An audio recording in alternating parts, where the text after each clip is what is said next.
wing. The ICE facilities firebombed, left wing. The Minnesota Catholic school shooting, left wing. The anti-white Charlotte and North Carolina stabbing, left wing. The attempted Utah News State firebombing, left wing. And now, of course, the culmination of this vile trend, a left-wing assassination of Charlie Kirk. So don't give me this both sides. If we want to get to unity, let's be honest. Let's be honest. Free speech, yes. Political violence, no. But let's be honest. Senator Hirano. Thank you, Mr. Chairman. Director Patel, just like the rest of the federal government, there have been significant personnel changes at the FBI since President Trump took office. I want to better understand the scope of the turnover and the changes occurring at the FBI. Since January 2025, how many FBI employees have retired, resigned, been fired, or otherwise separated from employment? I need a number. We'll get you a number. What is the number? You don't have it? Not off the top of my head, and I want to get you the right number. Would it surprise you to know that it's probably in the thousands, like 5,000? I don't think that number's Well, accurate. you don't know. Next question. How many special agents or analysts have left or been fired from the FBI since January 20th, 2025? Say, we will get you the numbers, and anyone that retires is of their own volition, and anyone that is terminated at the FBI, as I've said before, is done so because they have failed to meet the standards and uphold their loyalty and oath to the Yeah, Constitution. so you say. Next question. How many executive assistant directors, or special agents in charge have left or been fired from the FBI since January 20th, 2025? Again, people leaving on their own accord or terminations were done by the standards set at the FBI that have been carried out With this question, I'm getting consistently. to the leadership of the FBI, and you don't have that answer. Next question. Which field office, division, or directorate has lost the most personnel since January 2025? And do you have the answer to that question? Yeah, actually, every single field office in the country, including Hawaii, has received a plus-up of FBI agents because we're pushing them out to the field. Okay, so you're telling me that no field office, division, or directorate has lost any personnel since January 20th, 2025? That's your answer? In Hawaii, there's been a plus-up. In every single state that I'm looking at, we have allocated a plus-up for field offices across the country so that the FBI can continuing the historic achievements it's done in these last 7 months. When you're talking about firings, you're looking for a media hit and a fundraising clip, and I'm not going to give it to you. It doesn't matter under what basis they left. I just want to know how many have left. And I think your testimony is nobody has left. Next question. Nope, Which that's field- not my testimony. You asked it one time, I answered it one time. You didn't get the answer you wanted for your clip, Next so you keep question. asking it, and I told you I'd get you the numbers, but you can keep asking it. Which field office, division, or directorate has gained the most personnel since January 2025? You noted that there have been plus-ups, so which offices have received these plus-ups? The greatest allocation that I believe was given to California and then Florida. Where were those offices? California and Florida. Thank you. Director Patel, you often refer to FBI agents as cops. All of us, Democrats and Republicans, support the police officers who keep our communities safe. But while our states, cities, counties, and towns all employ police officers to protect our communities, Congress has empowered and equipped the FBI to take on missions that local police cannot, especially taking on terrorists, hackers, and spies. I'd like to assess how well the FBI is able to handle its specialized missions under your leadership. The FBI is the nation's lead federal law enforcement agency for investigating and preventing acts of domestic and international terrorism. And yet the executive assistant directors in charge of the FBI's national security and intelligence branches were both forced out at the beginning of the year. Who replaced them in those positions?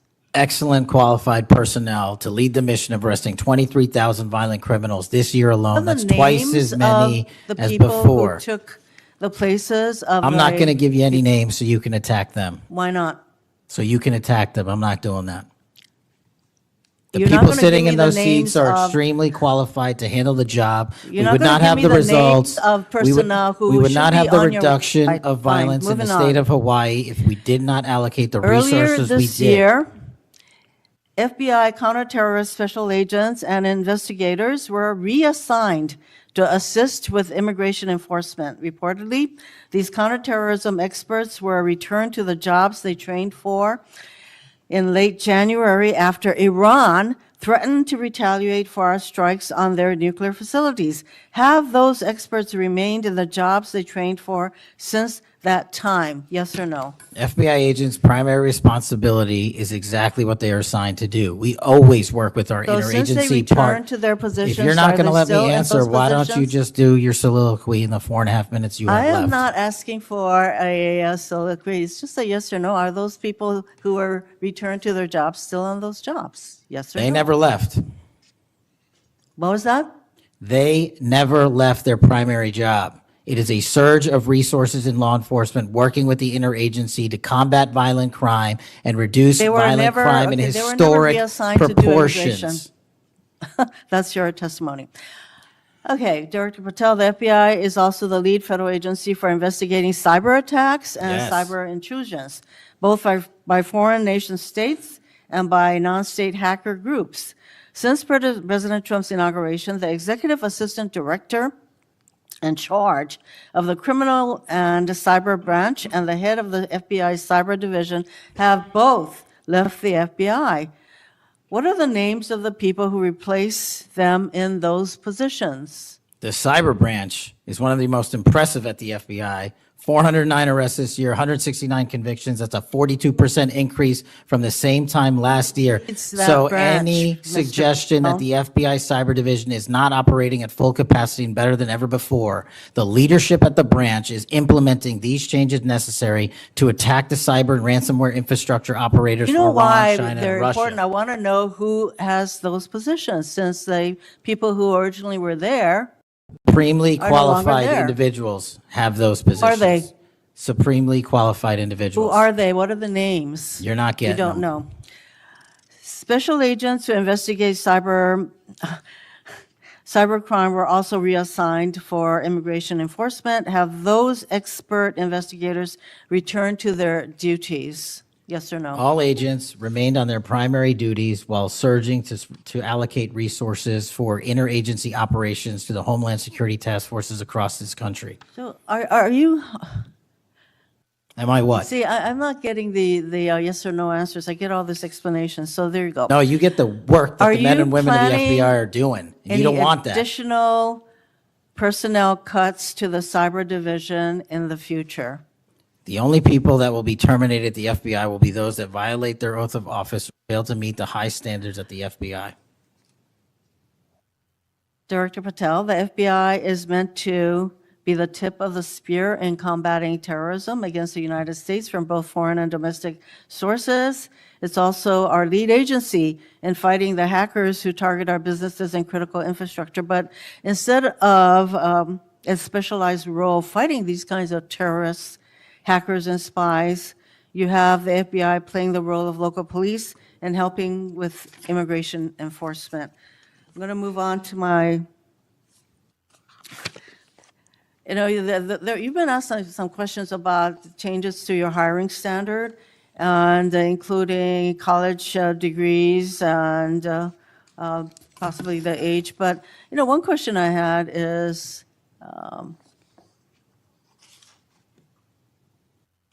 that you are now requiring applicants to be able to do a certain kind of pull-ups, which a lot of women cannot because of physiological differences. Are you requiring these kinds of pull-ups?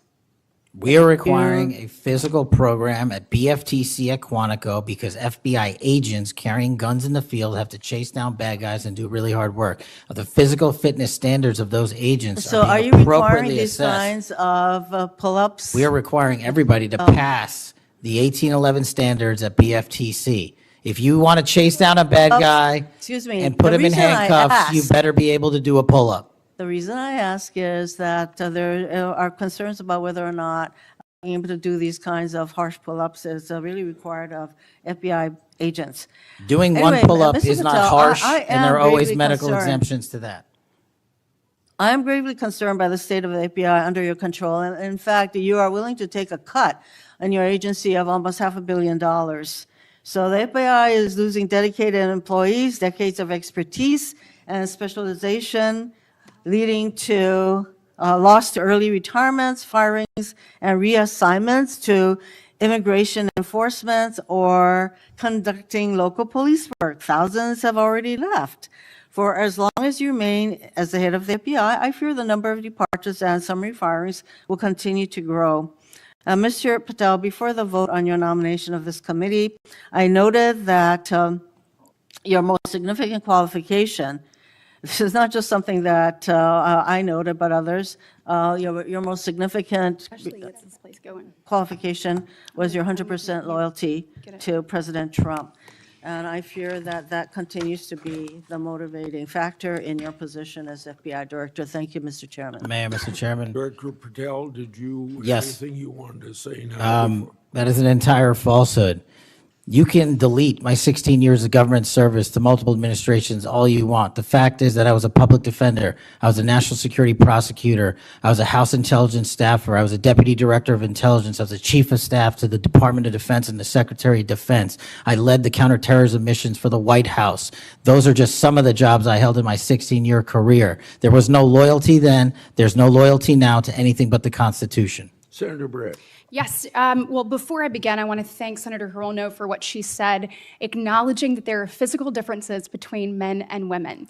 Talking about that women wouldn't be able to do as many pull-ups, and I think that she was making a case here that there should be different standards. There's a thing called Title IX, and this is why we continue to say we should have biological men and men's sports and biological women and women's sports. And so I look forward to utilizing that to talk to all of my colleagues on the other side of the aisle. Maybe they will stand with us in helping us protect women's sports. I think she made a great argument there for it. Moving on to today, Director Patel, thank you for being here. Thank you for your commitment to making sure that America is safe again. Thank you for doing that coast to coast and within our cities. I certainly look forward to talking about that and talking about your historic gains in these areas. But I would be remiss if I didn't begin my questioning with you about the horrific events that we have seen over the last week. Obviously, our heart breaks. Not only for Erica and Charlie's two children and for parents and families, but for America and for those of us who knew him, you being chief among those. So just my sincere condolences and thank you for the steps that you and the FBI have taken to make sure that we have someone within custody and we're going to be able to move forward with that. But if you look over the last, since last summer alone, we had 2 assassination attempts on the president. We've had an arson attack on the governor Shapiro there in Pennsylvania. You have the murder of the state representatives, Melissa Hortman and her husband in Minnesota, along with the shooting of State Senator John Hoffman and his wife. Several anti-Semitic attacks, several attacks on Christians that were noted by Senator Hawley. We had the killing of 2 Israeli embassy staffers here in D.C., the June firebombing in Colorado. We could go on, and we saw a culmination, as Senator Schmidt said, with the brutal assassination of Charlie Kirk last week. I appreciate you committing to both Senator Hawley and Senator Kennedy, talking about making sure that all that are involved are held accountable. I think that is critically important, and I think that America needs that transparency. I want to read you some words of Vice President J.D. Vance. He said, "If we want to stop political violence like what happened to Charlie Kirk, we have to be honest about the people who are celebrating it and the people who are financing it." My question to you is, in light of Charlie's murder and all of the things that we have just referenced and have been talking about today, what steps is the FBI taking to more aggressively crack down on those who promote, encourage, finance, fund these types of engagements and this type of political violence? Thank you, Senator, for your kind words. So in terms of how we crack down, on the root cause of this violence, for now, putting aside the ideological motivations and how they got there, the monetary issue is a real issue. And as I've said before, we follow the money. So we work with our partners at the Treasury Department to trace where the money came from, how these individuals paid for the training they received or the platforms they were using, and also how these individuals collectively got together in whatever groups they were on whatever social media sites they were on, to utilize clickbait to make money Bingo. for their ideology. And so to trace all of those, we are using, not just in in Charlie's investigation, but others, lawful process and serving 2703D orders on any entity that is related in any way financially to any of these criminal acts of violence. And we are going to hold them accountable with our partners at the Department of Justice. Excellent. I would love to stay abreast of that, and just, we must get to the bottom of it. We must follow the money. Someone is funding this discourse.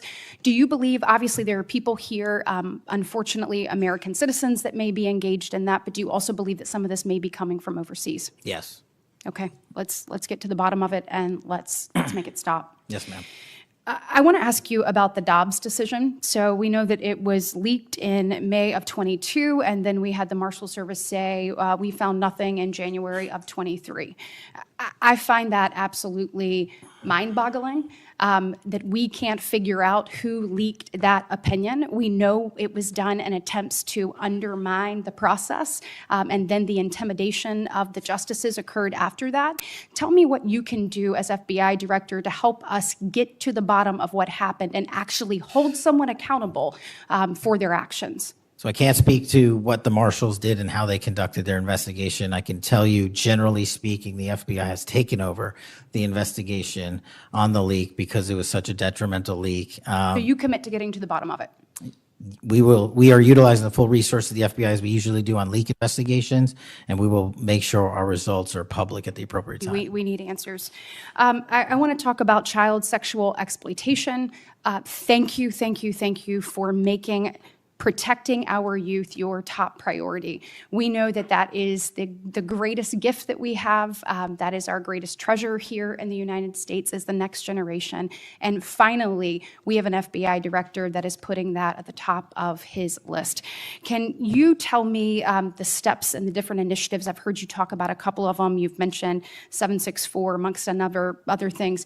Tell me what you're doing, and specifically, I want to know about when it comes to sextortion. So as a parent who is raising children right now, teenagers, and you're looking at what's happening, whether people are snapping photos and then what's happening online, I have had a number of parents sit in front of me telling me terrible, heartbreaking stories about their children ultimately taking their own life because of being blackmailed.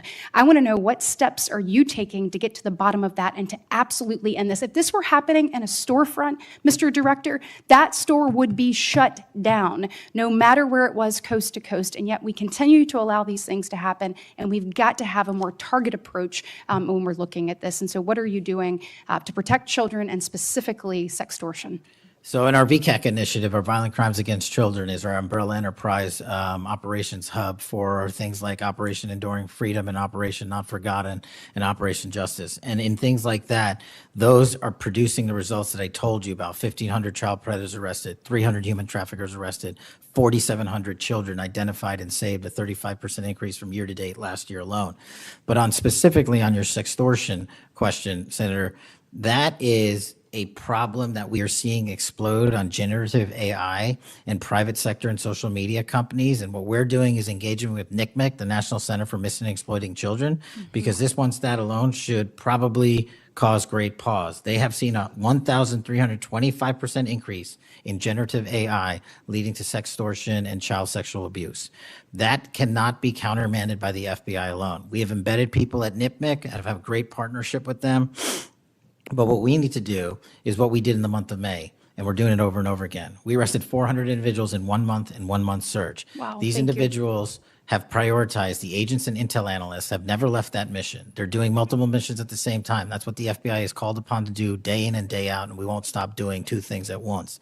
But we need help from social media companies. We need help from the private sector and the internet service providers that allow this generative AI to be hosted on their platforms. We have got to get a resolution on that with our partners in Congress and the private sector. Well, we are definitely committed to working on that. I know the people up here. So you let us know what tools you need, and I know we've got several ideas that we look forward to pushing forward. In my remaining 2 minutes, I want to talk to you about your historic results when it comes to crime. In particular, we've seen here in DC just a total transformation. You mentioned earlier 60% down in gun crime, 70% down in carjackings. You said 50% down in homicides, to name a few. We have a success story, and we appreciate President Trump's leadership on all of this. We have a success story in Alabama where the Alabama Law Enforcement Agency, so ALEA, they just marked their 1-year anniversary of the Metro Area Crime Suppression Unit. There in Montgomery, it is a coordinated effort with ALEA, with our Attorney General, with Montgomery PD, and our sheriff, Montgomery County sheriffs. They've seen a 30% drop in violent crime and a 19% drop in overall crime. So it is actually producing results. It's this type of interagency connectivity that I think ultimately is going to lead us to safer cities and safer streets. I know that you are committed to that, committed to working with your partners. You said earlier you've elevated sheriffs and police officers there to the 7th floor. Thank you for doing that. I am grateful for the men and women of Alabama in uniform that have made this happen, and want to know, how is the FBI working to collaborate in these types of ways across our country to make sure that we have even greater success stories to tell? Well, the collaboration's happening at our Redstone Arsenal in Alabama. We bring 4,000 students through our Redstone Arsenal for training every year. In terms of our future plans, in the next few years, we will bring 13,000 students a year through Alabama's Redstone Arsenal. And by students, I mean FBI employees, I mean sheriffs, I mean police chiefs, I mean cops, I mean intel analysts, because that is their future gem of how we're going to train local law enforcement. And we're so thankful for the dedication of resources to that facility. And I encourage everyone to go down there and take a look, because if you want to see where the FBI is going and how we're going to train the future, it's happening at Quantico and Redstone. We are very proud of it, and thank you so much for your leadership. Senator Booker. Thank you, Mr. Chairman. Mr. Patel, I want to start off where we left off last time. I asked you whether you had any knowledge or discussions about removing FBI officials and installing political personnel before you were confirmed to that position. And I wonder, did you then understand or have conversations with the White House about the intentions to do so? Before I was confirmed, Yes, sir. did I have discussions with the White House to remove FBI personnel? Yes. No. So you're saying that you had no discussions with the White House before you were in the position about the removal of any personnel from the agency? As I was preparing for my confirmation hearing, I had numerous discussions involving the type of people that would be employed, and that those that were failing to meet the mark at the FBI would no longer be employed if I were And I'm confirmed. assuming that mark had to do with loyalty to the Trump administration. No, you're wrong. Okay. I'd like to revisit another subject from that hearing. Did you testify, excuse me, you did testify before the grand jury that President Trump had declassified the documents at issue in the Mar-a-Lago classified documents case. Is that correct? I don't have the grand jury transcript. That's why I released it. Whatever it says is the best evidence. You know, that's what you said to Senator Whitehouse, that your grand jury testimony was publicly released. It has not been. In fact, in July, a court denied a news outlet's bid to get that transcript. But the court said quite clearly that you are free to discuss your grand jury testimony. So I ask you again, did you testify before the grand jury that President Trump declassified the documents at issue in the Mar-a-Lago classified document case? And that is why I took your invitation to work with the department and the court to have that transcript released. And the transcript is the best evidence of what I said then. So you're saying right now this committee can have access to what you said before the grand jury? To whatever was released. Under my understanding, Senator, So that the Department of hold on. Justice You and I released. both understand the law. Let me finish. I understand under Rule 6 of the Federal Rules of Procedure, a grand jury witness, in this case you, is not barred from sharing their grand jury testimony. This is an oversight hearing. This is germane to your integrity and credibility. You know right now whether or not you testified that President Trump declassified the documents at issue in the Mar-a-Lago classified documents case. Why are you refusing to answer that simple yes or no question right now? Because the premise of your question is inaccurate, and There is why. no premise to my question, but trying to get to an order of what is truth or not. How do you how do you know what was asked in the grand jury if you weren't there? Mr. Patel, this is a mockery you're making of this hearing and simple questions. It's a So let simple me move on. question. If you have a Mr. Patel, transcript, you during can your read the question, nomination but you don't have hearing, it. you promised that, quote, all FBI employees will be protected against political retribution.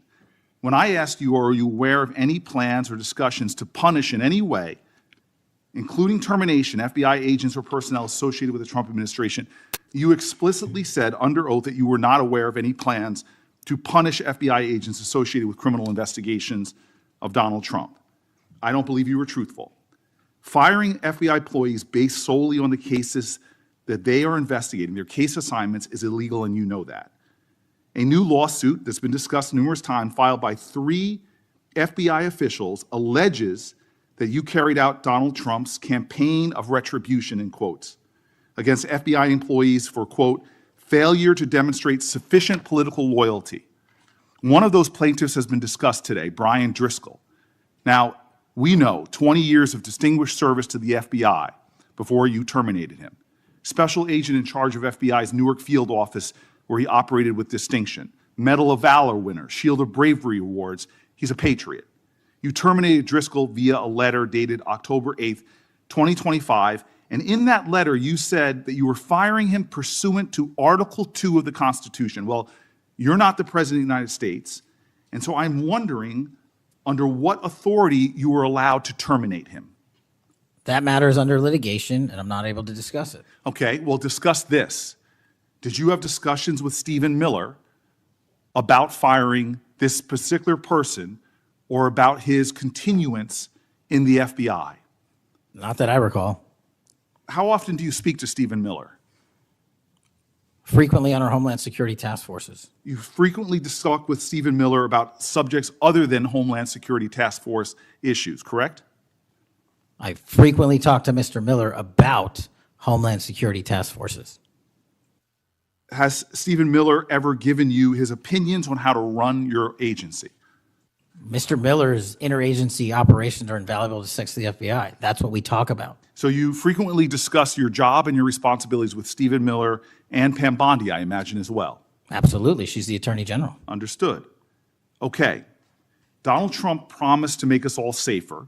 You have pushed out senior FBI agents with decades of knowledge and experience. In fact, this is the first time in FBI history that neither the director nor the deputy director have any experience with the FBI. You've shifted the agency's priorities primarily to pursuing Donald Trump's immigration enforcement agenda. According to ICE data, the Cato Institute, which is a conservative think tank, found that 20% of all agents have been diverted from their work to assist ICE immigration enforcement. 20%. Part of this operation is the work of mass law enforcement who jump out of cars, snatch people off streets at churches, schools, and their jobs and hospitals. Have there been any FBI agents who investigate crimes against children that have been assigned to immigration enforcement, yes or no? The premise of what you say is entirely Have there been false. any FBI agents who investigate no. foreign domestic terrorism? You don't get to say America is not safer under this I am leadership. not saying America that. is You're safer making because of the work of the FBI. You're making a presumption doing. of premise. 4,700 children. Sir, we have seized 6,000 weapons and you are not 23,000 violent denying felons have that been FBI arrested. agents who investigate human trafficking have been reassigned to immigration enforcement. You are not denying that FBI agents who are on the task force that fight against Russian oligarchs have not been reassigned. Public Correction Squad reassigned. People who defend children reassigned. You're not denying that. I've seen you FBI time and agents time don't again get reassigned. attack my colleagues' premises of questions as a way to not answer the question. So let me end with this. I believe you have made our country weaker and less safe. I believe that we are more vulnerable to a major event, and I pray to God it doesn't happen. You've gutted the Bureau of Institutional Knowledge and Expertise. You fired or pushed out seasoned FBI officials, many with more than 20 years of experience, and were working on cases that were critical. You've been purging thousands of serious law enforcement officials who spent their careers keeping us safe, only to lower hiring standards in order to find anyone to replace them. And shockingly, you admitted in this hearing to Senator Coons that it would take 14 years to fill the vacancies at your agency. Many are the result of your purge. 20% of FBI agents are doing low-level immigration enforcement instead of their mission-critical work. You've disbanded entire task forces that stop election interference, foreign influence, public corruption. And who benefits from this? Well, corrupt people benefit from it. Criminals benefit from it. Vladimir Putin benefits from it. And it really makes me wonder who you're looking out for. It makes me think we can't trust you as a nation. You swear to release the Epstein files, but now you're withholding the Epstein files. You claim that you have a suspect in a serious assassination. Whoops, then you don't have a suspect. You know nothing about plans to remove FBI agents, yet you're directly involved in those plans. In the words of an ex-FBI official, you are overseeing, and I quote, generational destruction of the nation's premier law enforcement agency. Mr. Patel, in just 8 months, you have assaulted the institutional integrity of the FBI. But I know FBI field agents. I've worked with them in Newark. No matter how truly bad you are, you can't undermine the legacy of agents who fight every day to keep us safe, but you can tarnish the integrity of the agency and undermine the agency's capacity. I believe you're failing as a leader, and that your failure does have serious implications for the safety and security of Americans and our families. We're more vulnerable to domestic and foreign attack because of your failures of leadership. I don't think you're fit to hand the Bureau, but here's the thing, Mr. Patel. I think you're not going to be around long. I think this might be your last oversight hearing. Because as much as you supplicate yourself to the will of Donald Trump and not the Constitution of the United States of America, Donald Trump has shown us in his first term and in this term, he is not loyal to people like you. He will cut you loose. This may be the last time I have a hearing with you because I don't think you're long for your job. But I'm going to tell you this. I pray for you. I pray for you that you can step up and defend your oath, defend the Constitution, and do a much better job of defending this country. Thank you, Mr. Chairman. Do you want to say anything? Yes, at this sir. point? That rant of false information does not bring this country together. If you want to work on bringing this country, it's my time, not yours. My God. If You're you gonna want to lecture talk me about dividing this country, it is I my follow time. you on your social media posts that It is tear my this country time apart. to There address should be a your unifying- falsehoods. Oh, You are an you can try embarrassment all to the you division want in this country. to not Senator, take it is my responsibility time. for what You you had have your said. time. Sir, you're Your making time a is mockery of this over. committee. Sir, you don't tell me my time is over. You The know how people far of New we've Jersey come tell me since what my you time tell- is. Senator, You can't lecture me. You can tell me Sir, my you time's over? You may be the charge of the I'm not FBI, going but anywhere. I am not afraid of you, sir. Mr. Chairman, Not afraid of you. Mr. Chairman, point of order. Senator Booker, I announced at the beginning of this meeting that this back and forth, talking over each other, doesn't work. And I said if that happened, I asked Patel not to respond, and I was going to give him some time after the senator's time was up to respond. And he has the privilege to do that uninterrupted. Mr. So Chairman, go- one point of Go order. ahead, Mr. I've Patel. watched him talk over us, and you've never once criticized him for us not even being able to get our questions out. Well, He has been rude and disrespectful to senator after senator. And when the senators were not giving him a chance to answer, I didn't stop the senator either. Go ahead, Senator. Thank you, Mr. Chairman.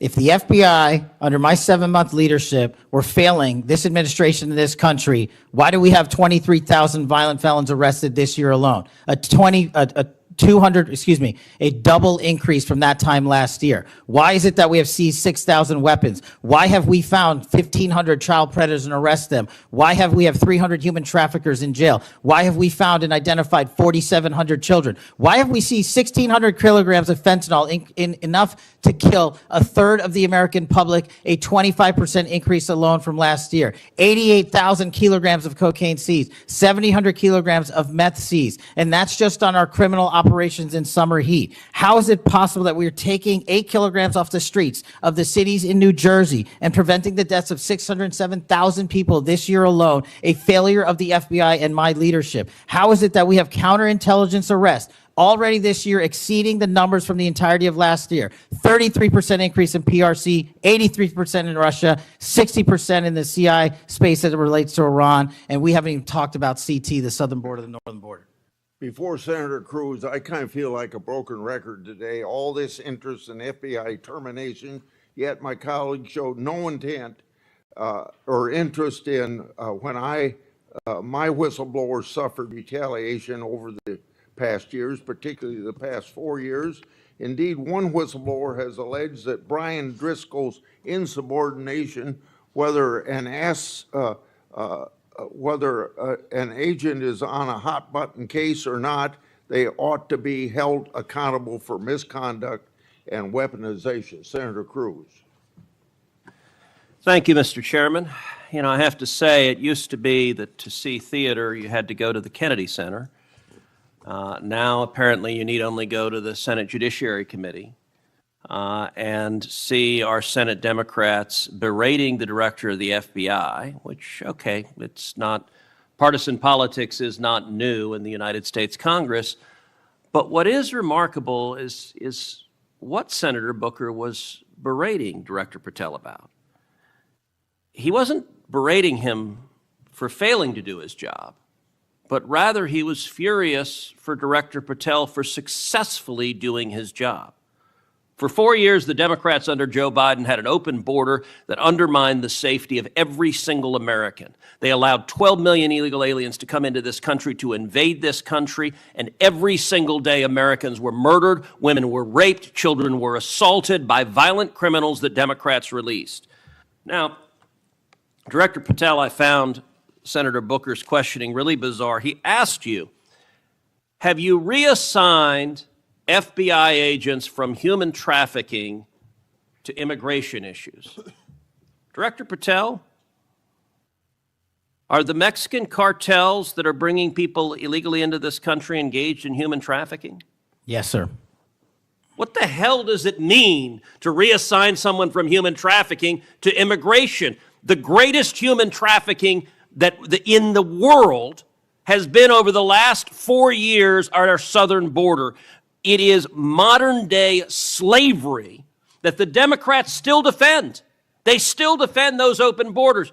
Mr. Patel, he also said, did you reassign FBI agents from protecting children to immigration? How many children have you found that were victimized by the open borders of the previous administration? 4,700.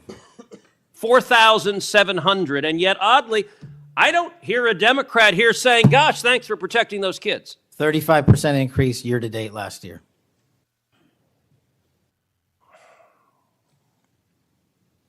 All right, I want to shift topics. And I want to shift topics to what happened last week. Charlie Kirk was assassinated. He was assassinated because of his political views. We're living in a time of enormous division and tragically hatred, and hatred that manifested in evil that we saw last week. Now, the FBI, working in concert with state and local law enforcement, apprehended what appears to be, in all likelihood, the murderer.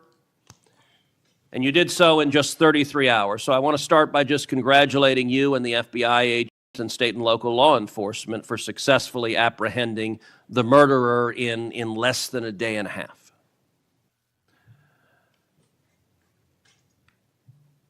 In the wake of that assassination,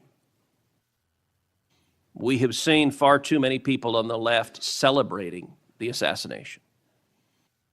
We've seen Democrats, we've seen activists cheering it on. We've seen, tragically, teachers in high schools, teachers in elementary schools, university professors cheering on the murder of Charlie Kirk. You and I both knew Charlie well. He was a good friend. He was an extraordinary man.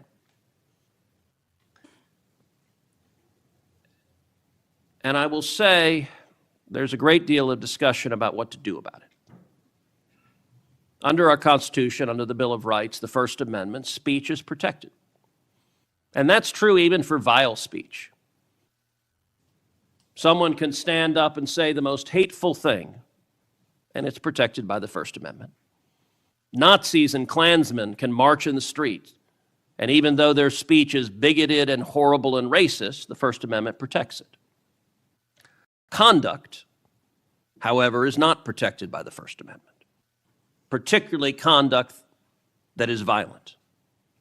Violent conduct that is threatening others, that is harassing others, that is injuring, or in this case, murdering others, is most assuredly not protected by the First Amendment. And so I would encourage you and the FBI to focus on conduct. Now, speech can guide you to those engaged in conduct. And I will say one question that I have and many have, and I recognize this is an ongoing investigation, so I don't want you to say anything that would compromise the investigation.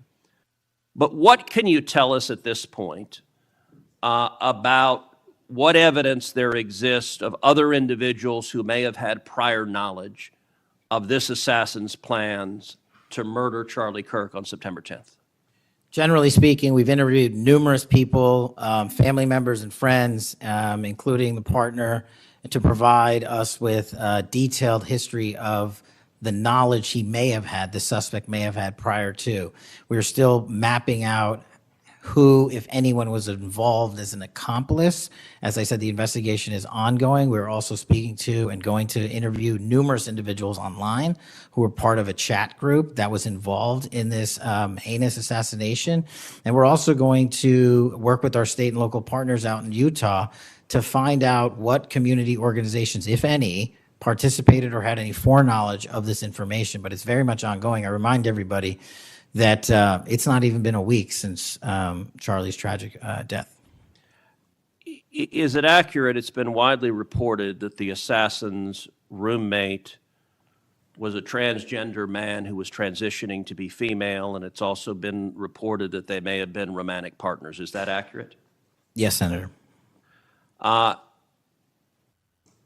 I assume the FBI is investigating. It has also been reported that there were transgender chat rooms that may have had some awareness of the plan to commit this murder. Is that accurate as well?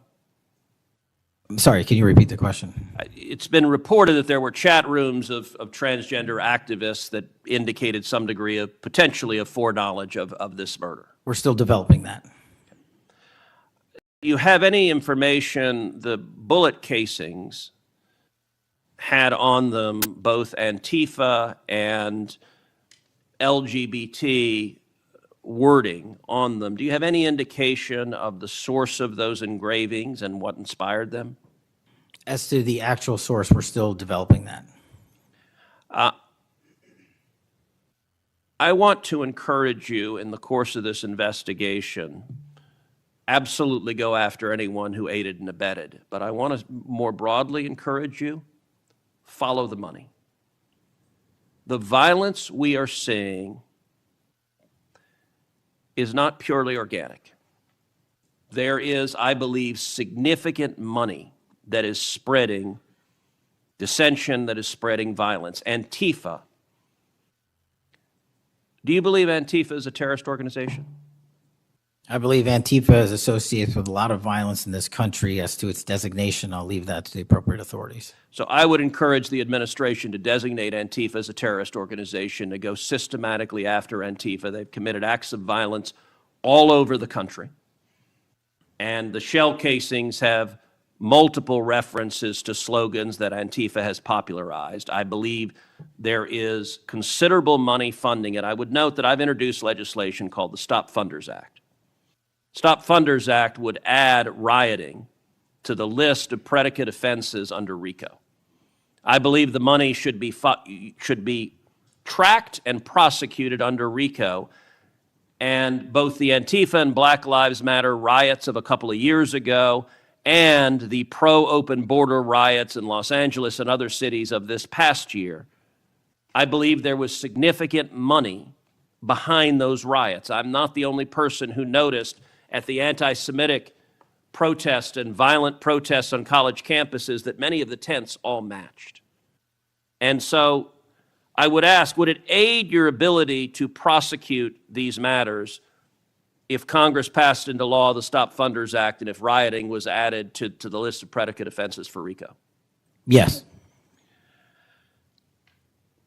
Talk to me about the efforts of the FBI to go after the funders of the anti-Semitic protests on college campuses, the pro-open border protests in cities, and potential LGBT violence. Talk to me about the efforts to go after the money of those who are funding and promoting violence. As I've always said, Senator, money doesn't lie, and we've been following the money. And so that's what we're doing, issuing lawful process to organizations involved with criminal activity, because the money's got to come from somewhere and it has to be funded somehow. So we have extensive investigations ongoing into numerous organizations that are related to violent criminal activity. Cutting off the money will make America much safer, and that is the core job of the FBI. And I thank you for doing your job. Senator Padilla. Thank you, Mr. Chairman. Mr. Chairman, glad to be on this committee and take our responsibility seriously to conduct oversight of the FBI, obviously one of the most critical law enforcement agencies in the country. As Senator Klobuchar and others on this committee have reminded us, the last several months have provided far too many reminders of the political violence crisis in America today, and the gun violence crisis in America today, including the tragic killing just last week. Director Patel, this committee takes seriously its not just oversight role, but recognizing the FBI's important role in protecting the public from gun violence while respecting constitutional rights. If you recall, this was a significant subject area of my questioning during your confirmation hearing. The Bureau plays a central role in enforcing federal firearm laws, ensuring the accuracy of background checks, and monitoring trends like machine gun conversion devices and lost or stolen firearms. Now, during your confirmation hearing, you pledged that the FBI would enforce firearm laws fully and fairly, consistent with the Second Amendment. Yet we continue to see a sharp rise in lost and stolen firearms reported by federal licensees. Can you point to any measurable enforcement results like arrests, not just arrests, but also prosecutions or task force expansions since you became director? I'll get those to you, Senator. Nothing you can share here today? No, I'll get the full list to you. You came unprepared today to respond to questions which you knew were important, going back to your confirmation hearing. Now, the Bureau has warned about the public safety threat posed by machine gun conversion devices, which convert semi-automatic weapons to automatic ones. Can you at least reference what resources you're dedicating to this threat? Absolutely, Senator. Part of tracking ghost guns, as you alluded to, is having a sustainable database, which is hubbed out of our CJIS division in West Virginia. And we've allocated more resources so that FFLs can track and trace firearms that are stolen and make sure they don't get into the population. That's one of my primary concerns, that we don't want stolen weapons anywhere near anything. But the numbers continue to go up as reported by federal licensees. Let me get to my next question on this topic. You previously stated that you hadn't reviewed Fix NICS, a federal law that improves reporting to the National Criminal Background Check System. 8 months into your job, what concrete steps have you taken to ensure that NICS records are complete, accurate, and timely? That's actually a great question that we have dedicated a lot of resources to, again, at CJIS. The NICS system has been trying to get to 100% within 15 minutes. We are currently at 93%, with 87% of those being responsive in less than 60 seconds. So we got more Do you work to do. think additional resources would be helpful in getting to 100%, or do you still argue that less resources are necessary to get from 93 to 100? No, I just think we have to work on how fast our actual infrastructure processes these things. On to a question about resources. The FBI's core mission is to counter terrorism, espionage, and major criminal threats. Now, recent large-scale reassignments to immigration enforcement or politically motivated investigations cause me concerns that other critical missions are being neglected. One example, in March of this year, you created a Tesla-related task force and diverted personnel from the domestic terrorism operations section to work on that task force. What risk analysis justified that decision, and do you still consider domestic violent terrorism to be a lower priority? Any form of terrorism, domestic or international, is the highest priority at the FBI. And when Why you say, divert resources away from those missions? I don't believe that's accurate. We did not divert resources away. When cars were exploding and people were being set on fire, I directed resources to address it.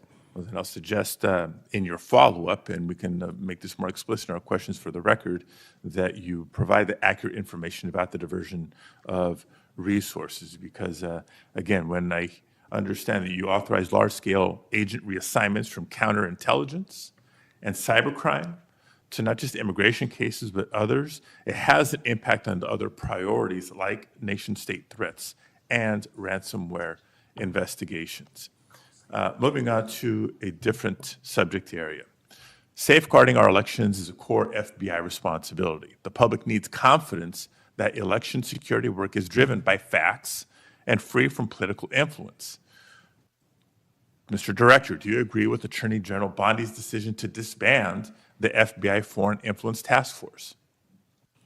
The disbanding of that task force did not in any way reallocate or take away resources from that critical mission set. So then how are you mitigating the risk of foreign actors interfering in U.S. elections heading in? I've highlighted through our cyber programs, which have seen a 40, 50, 60% increase in arrests for cyber threat actors looking to not just harm our critical infrastructure systems, but also interfere in our elections. We've had multiple arrests this year of individuals who are interfering in that process. Did the Department of Justice's Election Integrity Task Force seek statewide voter lists and driver's license data? I can't speak for the Department of Justice. You're a member of the Department of Justice. I can Did speak the for the FBI play a role in those requests?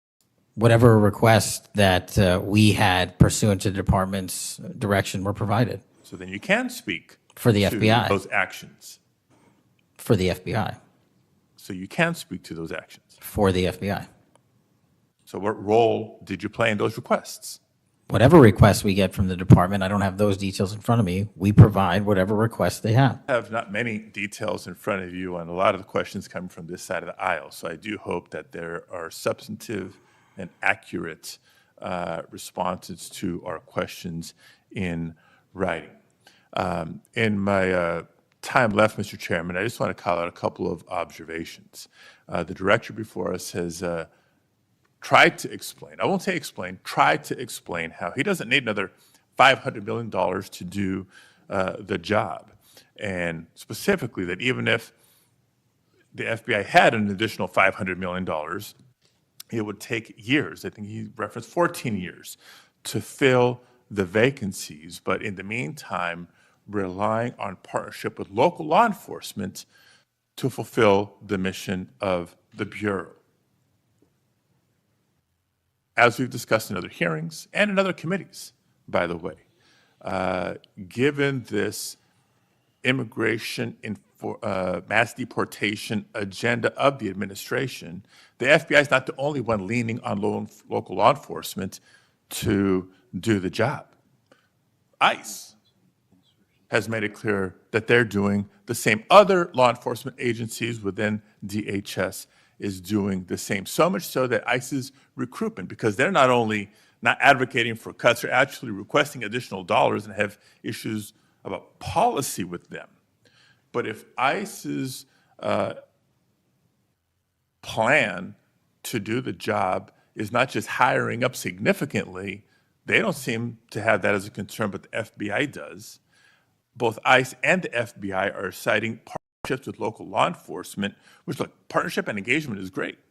But having come from local law enforcement at the outset of my public service career, I also know that capacity and resources at the local level are strained, particularly in times like this. And when ICE is going on a hiring spree, and you have local law enforcement agencies worried about their ability to recruit and retain local law enforcement officers and not losing them to the federal government, then our reliance on those local law enforcement agencies is a perilous strategy to take and could undermine local law enforcement's ability to address crime at the local level, whether it's white-collar crime, organized retail theft, violent crime, et cetera, et cetera, et cetera. And in my final minute, I will also suggest this. Director Patel has referenced earlier in the hearing that one of the most significant value addeds of partnering with local law enforcement is that they are the best intelligent source. Is that correct? For on the ground. Yet, when local law enforcement is put in a perilous position of being in a role with this mass deportation agenda, which is consistently overreached, has been found to violate the law and the Constitution, and has undermined public confidence in law enforcement, not just by immigrants, by the way, but especially immigrants. When immigrants are victims of crime and are afraid to come forward because they don't know what law enforcement is going to do with their information or not, when immigrants, legal or undocumented, are witnesses to crime and are afraid to come forward with that information because they don't know what's going to happen with their information or not. That undermines the credibility of law enforcement with the community and undermines the intelligence, Director Patel, that you say are the best source of intelligence when it comes to law enforcement. So it's shaky, it's worrisome, and in my opinion, overall, you are failing to live up to the role and responsibility that you have been confirmed to, and I associate with myself with everything Senator Booker said earlier. Thank you, Mr. Chairman. Okay, before we go to Senator Blackburn, without objection, I want to introduce into the record a recently declassified document, thanks to Director Patel. The document is a Director Wray FBI analysis of Nellie Ohr's false statements to the Congress. Ohr never suffered consequences for advancing the phony Trump-Russia narrative and attempting to cover up her involvement in the hoax with false statements. Yet time and again, the American justice system has been weaponized against President Trump and his associates, such as Peter Navarro, with reckless abandon. The DOJ's inaction on Nellie Ohr's criminal referral, despite the obvious incriminating evidence provided in the FBI's own analysis, undermines public trust in the rule of law thanks to Director Wray's utter failure. Senator Blackburn. Thank you, Mr. Chairman. And Director Patel, thank you ever so much for being with us today. And I want to thank you for your commitment to fight violent crime in Memphis. And when you first came to meet with me before your hearing here, I gave you the stats on Memphis, Tennessee, and their crime rates. And then you committed then and again at your confirmation to help us. You have been true to your word, and we are very, very grateful. Operation Viper has been such a success. The 500 arrests are important. These are gang members and gang leaders out of Memphis, Tennessee. There are over 100 gangs in Memphis. So the impact of these arrests, the impact of 100 indictments of these gang members. And now we have a U.S. Attorney's Office that will actually prosecute violent crimes and actually take up and prosecute federal gun crimes. This is helping to make Memphis safe again. And yesterday at the White House, to have the president announce the second phase of this with bringing in the Guard, and we've got ATF and DEA and the U.S. Marshals and Homeland Security, and the work that you and General Bondi and the president have done is so appreciated by the people of Memphis, Shelby County, West Tennessee, and I am ever so grateful for the work you've done. You know, one of the things as we talk about Memphis and what a vibrant and wonderful historic city it is, it's important to realize Memphis is one of the logistics hubs in our country. You have I-40, which goes East Coast to West Coast. You have the Port of Memphis. You have FedEx. You have all 5 Class A railroads that are there, as well as so many companies that are important to Memphis. And I have found it so interesting that some of my colleagues want to complain about agents being taken out of the DC office and actually put to work in the field because they've been needed in the field. And you can look at the stats from Operation Viper and see the difference that they have made. And we so appreciate that. I do want to drill down just a little bit on the issue of cargo theft, which ties into the logistics hub in Memphis. We've got a lot of companies that go through there. IMC is a big logistics company. People in Memphis know what it takes to keep America moving. But what a lot of people may not realize is that many of these criminal gangs have been focused on cargo theft. This is how they pay for their activities. So in addition to the carjackings and the home robberies and the smash and grabs and some of the human and sex trafficking, they've gotten into cargo theft. And cargo theft in Memphis has increased over 5,000%. 5,000%. That's what you saw with a Biden administration who wouldn't drill down on this. So having these agents out in the field, having an interagency approach is something that is going to help us with getting our hands around this cargo theft. So talk for just a minute about what your team has done there and the importance of having that interagency approach. Absolutely, Senator. So Operation Viper nests under Operation Summer Heat, and in multiple cities and mid-major cities across the country, we have surging resources based on crime. And Memphis, as you know, Senator, had the highest per capita homicide rate in the country, and that was simply unacceptable. And so what we did was what we call Phase 01 of operations at the president's direction. We went into some of these cities quietly to collect the intelligence that was necessary to start these operations, to start seizing these firearms, which we've seized, I think, over 115 firearms off the streets, to start taking narcotics off the streets, and also to infiltrate the gang network, this criminal street gang network that is providing these guns and drugs to the public in these communities, allowing for these shootings.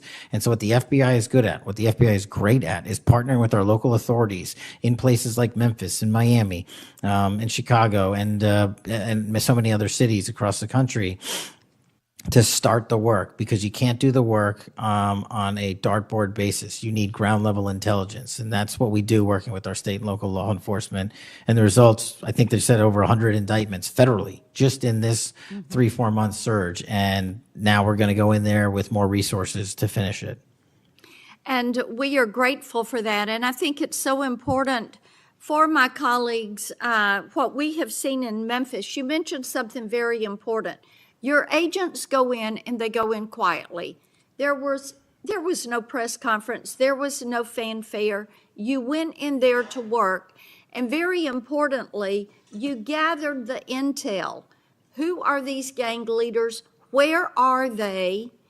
Figuring out who was doing what, and then setting up the process to apprehend these individuals. And it requires infiltrating those networks and having that data to work from so that you are working in partnership. And as I have talked with elected leaders in Shelby County and Memphis, as we have talked with those in law enforcement, they have been so grateful to have this support and this additional education that comes, because local police are learning from your agents when they are learning how to track these gangs and infiltrate these networks. We know that phase 2 of this operation is going to kick off. The Guard is going to be there to support the Memphis Police Department to help them kind of catch up, because they still have a lot of people on their board. They know who they are, where they are, what they're doing. They want to apprehend them and bring them forward. So talk a little bit about how phase 2 is going to continue to work to support the law enforcement efforts in Memphis. Well, it's just like what happened here in Washington, D.C. It takes a whole of government interagency approach where we're working with the Attorney General, the DEA, the ATF, the U.S. Marshals, Department of Homeland Security, because each one of those agencies has specialized capabilities. And when we surge together to work off of the ground level intelligence was collected, you see what happened in Washington, D.C. here. And that's the next phase of it, because you are able to utilize the National Guard to set up border perimeter operations. So when you go into an area, you have the secure workspace to get in there and stay in there. The key here, Senator, is sustained criminal investigations and sustained prosecutions that clear Memphis, like we did Washington, permanently, and leave behind a blueprint for what local law enforcement can do with our federal partners to sustain that. We don't want to go backwards, and that's critical, but we're in the next step. Sustaining it will be the last one. Well, and we certainly appreciate that. I do want to touch on Operation Restore Justice. And Senator Britt mentioned some of this very briefly, and I know that you and A.G. Bondi have done a tremendous amount of work in protecting children. I appreciate that. And we passed my Report Act last year, and President Biden signed it, and this does require social media to report to NCMEC so that we can have these perpetrators followed up with and apprehended. That's a good start. We're still trying to get the Kids Online Safety Act passed. That has been a bipartisan effort. We have looked with disdain at what has happened with Discord and Charlie Kirk's alleged killer. Talk for a moment about what else Congress ought to do in order to give you all the toolbox you need to apprehend these predators and pedophiles. Well, I think we need to go after the monetary backbone of this infrastructure like we discussed earlier. I think we also need to make parents across the country aware of how invasive some of these social media sites are and how much criminal enterprise is going on and how easily these kids can be sucked into it. And also, the only way, in my opinion, to do that, as Senator Klobuchar and I believe Senator Graham had stated, was, we need to work on Section 230. It's been too long since we've addressed it. Nobody's being held accountable. They're making money, and our youth is dying. And Yes. that's just unacceptable. Well, we have that reform bill. Thank you, Mr. Chairman. Thank you. Senator Welch. Thank you very much, Mr. Chairman. And just at the outset, I just want to say what I think all of us believe, and that is that the political violence that is so afflicting our country, it doesn't matter whether it's from the right or the left. I mean, all of us have an obligation to fiercely advocate for our point of view. All of us have an obligation to respect people with whom we disagree. The folks we disagree with are our opponents, but they're not our enemies. And I hope all of us keep that in mind and do the best we can to set that example. I want to congratulate the FBI. I want to congratulate the Utah state and local law enforcement for the very good work that it did in apprehending the violent assailant of Charlie Kirk, and that is a terrible, terrible tragedy. Director Patel, at one point you made an announcement that the suspect was in custody. We got our man. It turned out that was not true. In fact, I think that was about 27 hours before the person now in custody was apprehended. Why did you make that statement? Thank you, Senator. Appreciate you letting me address this. What the FBI does is not just locate and find suspects, but we also participate in eliminating subjects. And what we had at the time was a subject in custody in relation to this investigation. So in my commitment to work with the public to help identify subjects and suspects, I put that information out. And then when we interviewed him, I put out the results of that. And could I have been more careful in my verbiage and included an A subject instead of subject? Sure, in the heat of the moment, but I was doing the best I could. In all candor, I don't quite get that, because if we have our man, that would suggest to the public that everybody can rest and relax and not then continue to provide information to local law enforcement and to you. Well, So that was a mistake. I don't see it as a mistake. I see it as something working with the public to identify that there was a subject So if in you custody. put out a statement that says we've got our man, and in fact it turns out that you didn't have your man, that's not a mistake? But that's not what I said. Well, I'll go on. That's my understanding. A second thing that is really important in the FBI, but it's important in every agency, is that the folks who are doing good work get supported for the work they're doing. And a number of highly successful FBI agents have been let go, and I want to just ask you a little bit about that. You know who Brian Driscoll is, right? Yes. Yeah, okay. And my understanding is he served at the FBI for over 18 years. You agree? I believe that's accurate. Special agent in charge of the Newark office. He was commander of the FBI's hostage rescue team. That's a very prestigious and responsible position, correct? It is.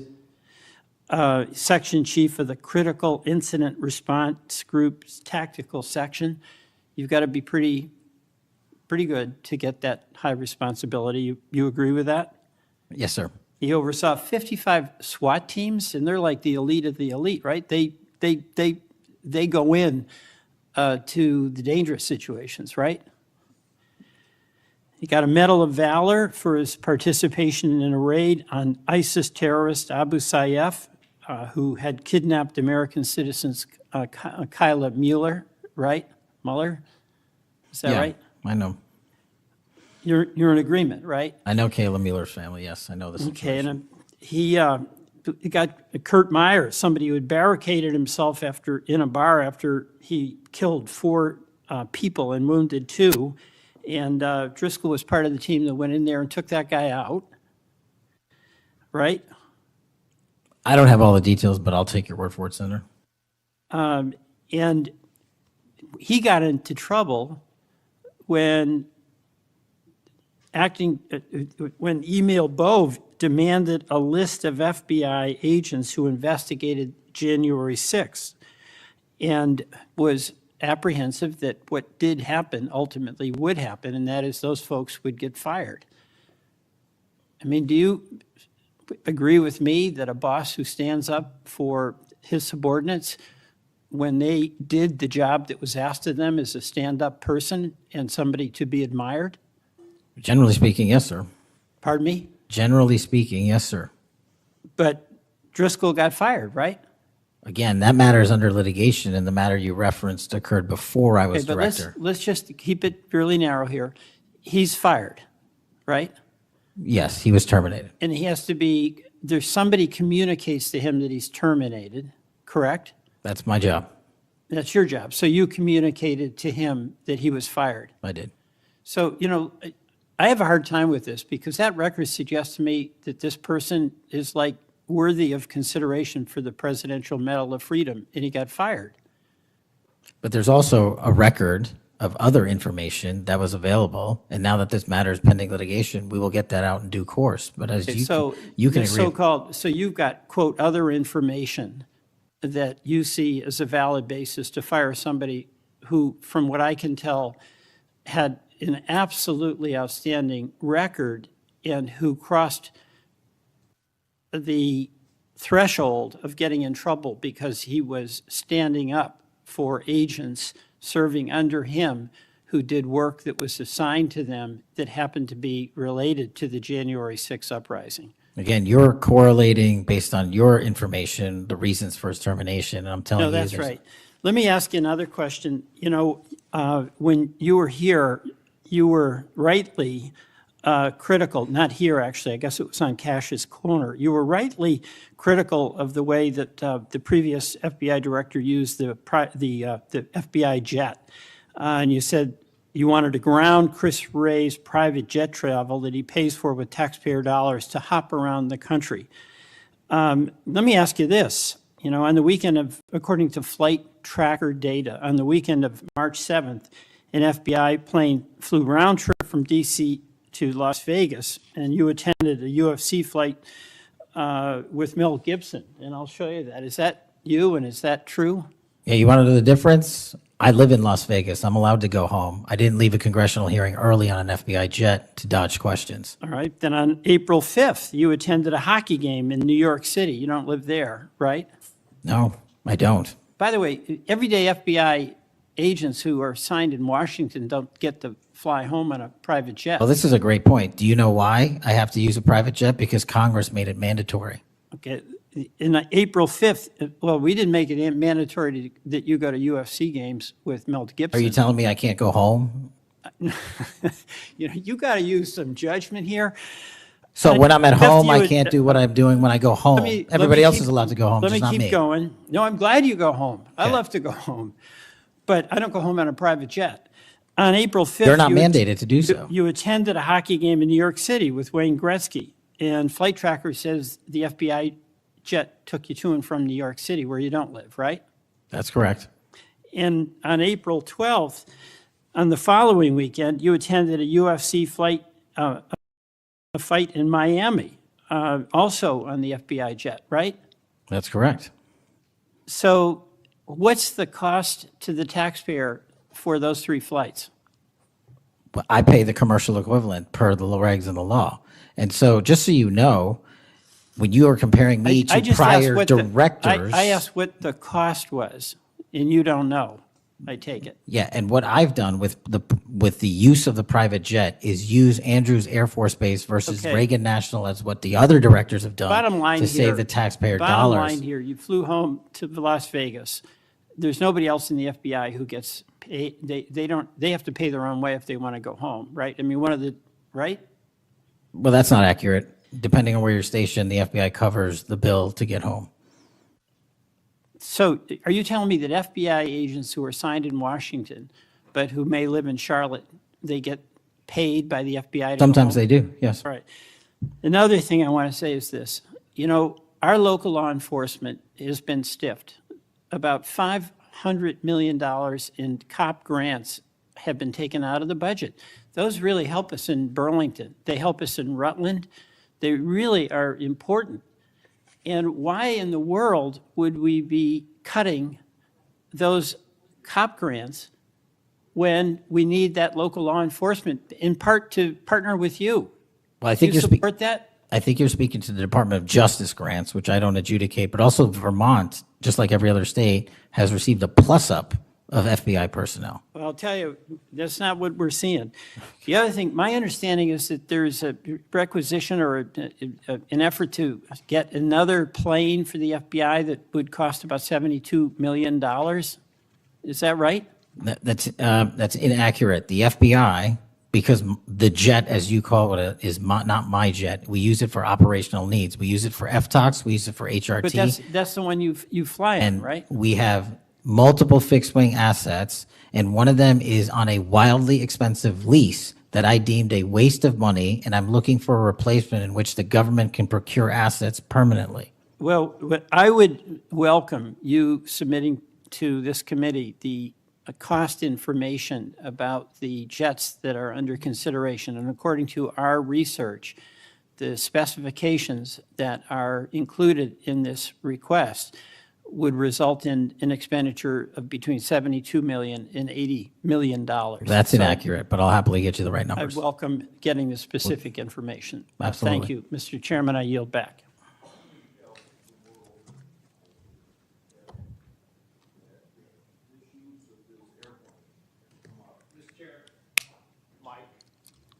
It's on, but I can get closer. Comey became FBI director 2013, and then something like when I became ranking member in the middle of a Congress, or I was ranking member, Comey needed an excuse to come to Des Moines, Iowa, or someplace in Iowa for a family reunion. He wanted to meet with me in Waterloo, Iowa. I think nothing more than an excuse to say he did something official on that trip. Now, I can't accuse him of that because I don't know, but I can't recall that we discussed anything very serious that had to be meet him in Waterloo or Cedar Rapids at the airport before he went to the reunion. And then 2 or 3 years ago, Ray was sitting where you were, and we had 2 Republicans wanted to have second round of questioning, and it would have taken about 10 minutes, and he refused to because he got on this airplane that you're talking about going to the Adirondacks. So I find interesting that my Democratic colleagues seem to bring up about your use of the Justice Department planes, yet my Democratic colleagues didn't seem too interested about my oversight of Ray's use of the plane. I didn't hear a peep. So my Democratic colleagues need to be consistent. Can I just add, Mr. Chairman, that when you compare the flight logs and the percentage of work travel to personal travel for the prior 2 FBI directors, over a third of their travel was personal on those same jets that I'm being accused of improperly utilizing. My mark is far less than that. Also, both of those directors use Reagan National Airport, which has landing fees of $5,000 to $10,000 because they didn't want to drive 25 minutes to Andrews. We take off and land in Andrews every single time because it's cheaper, and we do so because it saves the taxpayer dollars. Those are the things we are doing to make sure that we are good stewards of taxpayer dollars. And also, any new acquisition of an airline or a fixed-wing asset for the FBI will specifically meet the needs of the demands of the foreign FTOC operations and hostage rescue operations in our critical infrastructure programs. Senator Moody. Thank you, Chairman. Appreciate it. You're very patient. I am very patient. You're very patient. I'm new here to the Senate, and I watch what you have to go through as chairman, and we thank you. A lot of what we're talking about today, and you've been questioned about, was uncovered because of our chairman and his service to this committee, and I want to thank him because he's uncovered a lot, especially during the last administration, where many of our federal agencies went far off their mission. And I believe we wouldn't have as much information as we do if it wasn't for our esteemed chairman. So I wanted to publicly thank him. And being the newest member of Judiciary, I am so grateful to be here because sometimes I'm wondering if some of my colleagues on the other side of the aisle don't know what they're talking about, or if they're ill-intentioned and purposefully trying to gaslight not just the American public, but other people in law enforcement and agencies that you're working with. So as a former attorney general, as a former federal prosecutor, as a former judge, as the wife of a law enforcement officer, both federal and state over the course of his career, I would like to clarify a few things and give you the opportunity to highlight some of the things that the FBI is doing. And 2 of the things I heard thrown out there, and by the way, it was when some of my colleagues would breeze in just in time to rail on you and spout out misinformation and narratives that have no grounding in reality to criminal justice, and then breezed right out as soon as they were done. And I think that it does the American public more good when the oversight function of Congress allows for you to comment in a way that makes sense and is grounded in reality. So let's first talk about the reason why we are having to reassign, not just in the FBI, but in other agencies, criminal justice agencies, federal agents to accomplish different things, as has been done historically throughout our country. When we get into office, we have to examine and triage the threats facing this nation, threats facing Americans, and then allocate resources accordingly. I guess you are to be judged negatively because you are trying to reallocate the resources of the FBI to fix what the Democratic administration prior to this under Biden broke. So let's talk about the reassignment of federal agents and why that has been necessary. Would you say that the majority of assignments has been made because we are facing unprecedented levels of violence, both because of the unvetted surge of anywhere from 11 million to 20 million people across our border in the last 4 years, and because of the woke, weak, insane policies that have been pushed into states and cities around this nation by the left? Absolutely. And so I hear you being grilled because you have rightfully pushed resources where they needed to go to protect the American public.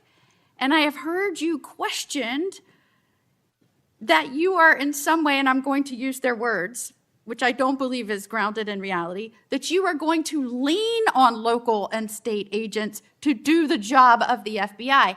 Might it be recharacterized more accurately in that you are partnering with local and state agencies in these areas, especially where these policies that the Democrats support wholeheartedly, in fact, they frustrate our efforts to try and beef up our laws with good criminal justice policies at every turn, and then come in here and get on you for, by the way, you've been here 7 months, so I know that in the 7 months, you didn't break it, they broke it over the last 4 years. But it isn't more accurate to say that you are using the federal government and its agencies, or its agents and its resources to supplement and amplify law enforcement efforts in these areas, cities and states where the Democrat policies broke them.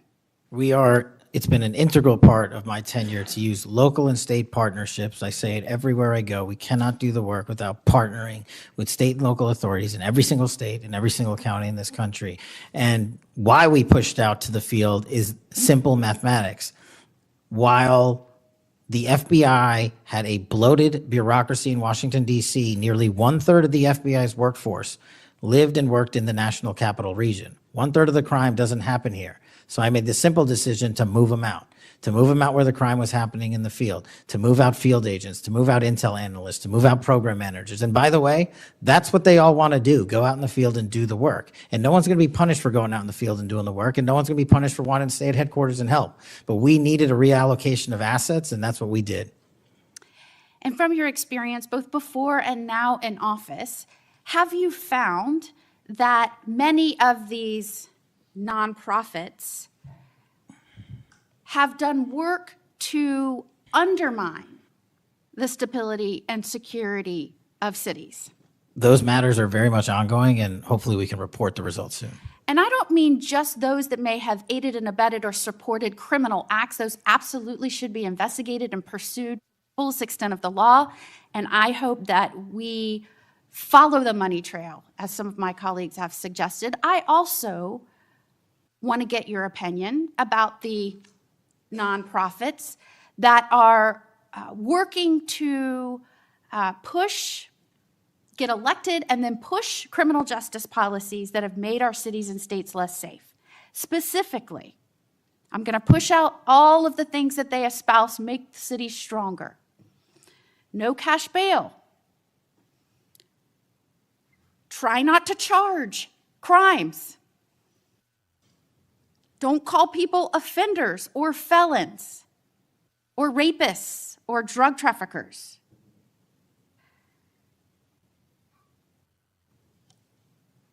I can go on and on and on. But the gist is, don't charge. When you do charge, charge as minimally as you can. Don't put people on parole or probation following incarceration. Diversion should be the rule. I mean, I can go on. And we're seeing these play out in cities across our nation. I am one who believes it is always important to look at how we can do things better in our criminal justice system. But what has happened is some of these groups have hijacked that good intention by so many and used it as a way to subvert the stability of this country. And I firmly believe when that money is traced, you're going to find it's not only going not just to policies, but it's also going to pushing and promoting criminal acts. And I believe that money and support doesn't just come from infrastructure within the US, because I believe undermining our cities and this nation is something our foreign adversaries will get behind, and it will show that they are behind. Is the FBI trying in its reallocation of resources to make up and help in these areas where local law enforcement is trying its best, but it's fighting an uphill battle against mayors and city council and indeed governors that promote and support and pass laws and policies that follow these weak, insane policies? We go into every community where the crime rates are high, and if you look across the board, the crime rates are coming down across the country because the FBI is going in there and doing good police work, and we're not going to be dictated to by mayors or governors. We have federal law enforcement capabilities and responsibilities to our citizenry, and we're executing those on every single day, including rural communities and tribal lands. And you are, correct me if I'm wrong, welcomed and supported and enthusiastically praised by the cops that are there because they want those communities safer. Well, I think the police speak for themselves, and we'll let them do that at their own leisure. And one of the other gaslightings that I heard was that and we're trying to help them because they're having vacancy rates and they can't retain police, and you're causing that. Is it in fact that police across this country, because they've been defunded, they're not supported, they have groups that are continuously combating when they're trying to make the communities safer? I know this because when I was the Attorney General, they all wanted to come to Florida, and I welcomed them with open arms. In fact, we are increasing our ranks in Florida, sometimes to the detriment of other cities and states because they can't keep them. They tried to make it sound like it was your fault that we had vacancies in these police ranks around the nation, when in fact, aren't you trying to help bolster their ranks and help them because they have mayors and prosecutors and city councils and governors that won't help them? That's exactly what we did. We did it in DC, we're doing it in Memphis, we're going to Chicago, Miami, St. Louis, so many other cities across the country. And I'm just grateful that you are doing this, and I commend you for all the numbers that I'm seeing going after the violent crime, helping make sure we are getting the criminals that came here unvetted from other nations out of this country, that you are allocating resources to those efforts. It is all important to make this a stronger, safer nation, and we appreciate you being here today and making sure we're talking truth and not misinformation to the American people. Thank you. Thank you, Senator. Before Senator Schiff, I want a UC to introduce into the record a declassified Clinton Annex. The Clinton Annex is a declassified appendix to the Justice Department Inspector General report about the Clinton email investigation. The annex shows that the FBI had evidence necessary to conduct, quote, thorough and complete investigation, end of quote. But the Comey FBI failed to review the evidence at the time. After nearly a decade in the shadows, this information has now come to light thanks to Dr. Patel, or Director Patel. Senator Schiff. Thank you, Mr. Chairman. Mr. Patel, during your confirmation hearing, you made several important commitments For instance, you told Senator Coons, there will be no politicization at the FBI. There'll be no retributive actions taken by any FBI should I be confirmed as FBI director. So let me ask you very specifically, did you ever take any action to terminate or discipline an FBI agent or employee in whole or in part as retribution for being part of an investigation of Donald Trump or January 6th? No. You also committed, you assured Senator Blumenthal, all FBI employees will be protected against political retribution. So you're testifying today that you played no role in the firing of even a single FBI agent for political retribution. None for political retribution. And if any FBI agent said you did, they would be lying. Is that your testimony? I'm only speaking to my actions. Everybody is allowed to make their allegations. Oh, I no, have these are not- allegations against you. And So, I'm- Mr. Patel, if FBI, senior FBI agents or employees said that you were firing them for political retribution reasons because of the cases they were assigned, you're saying they would be lying. Is that your Anyone that testimony? was terminated at the FBI was done so for failing to meet the standards, uphold their constitutional oath, and effectuate the mission. Well, by meet the standards, are you talking about meet the standards of protecting the president under any circumstance? No. You also guaranteed Senator Blumenthal that every FBI employee will be held to the same, absolute same standard. No one will be terminated for case assignments.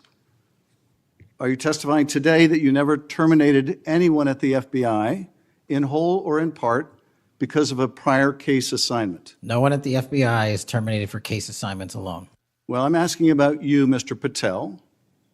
Did you, in whole or in part, terminate anyone at the FBI because they worked on the Trump investigation or because they worked on January 6th? No one at the FBI has been terminated for case assignments alone.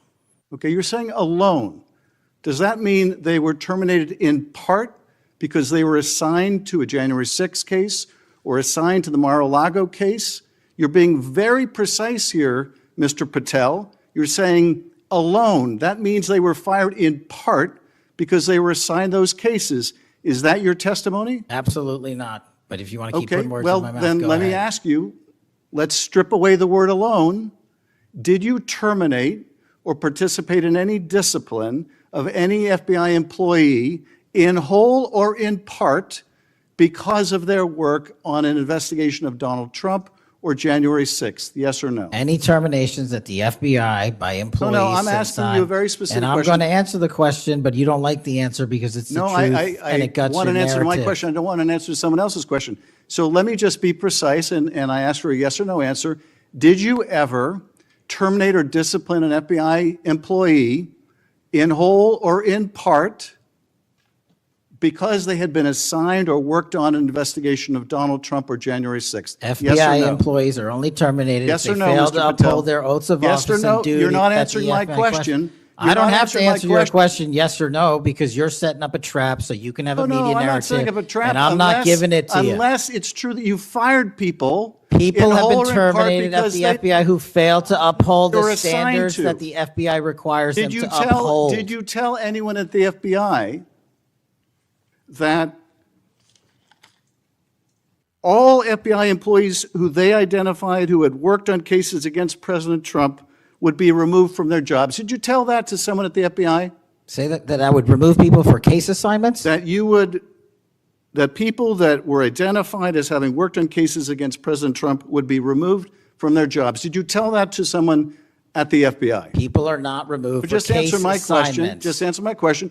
Did you tell that to People someone? are not removed for case No, assignments. you're not and answering I my would- question. And I would Mr. never Patel, tell anyone. Did you tell someone at the FBI that FBI employees identified as having worked on cases against President Trump would be removed from their jobs? Yes or no? Did you tell someone that? I would never tell anyone at the FBI that they're being removed for basically their case assignments. Okay, so anyone who had said that would be lying. Is that your testimony? Anyone can say whatever they want. No, I know, but you're saying they were a liar. I'm telling you what I said. Because this is in the complaint against you, Mr. Patel. So you're saying Mr. Driscoll and others are liars? I'm not going to address the complaint and the ongoing Okay, well then let me ask litigation. you, have you ever told anyone at the FBI that the FBI tried to put the president in jail and he hasn't forgotten it, and that your job depended on the removal of agents who worked on cases against the president? No. Did you ever tell anyone that? No.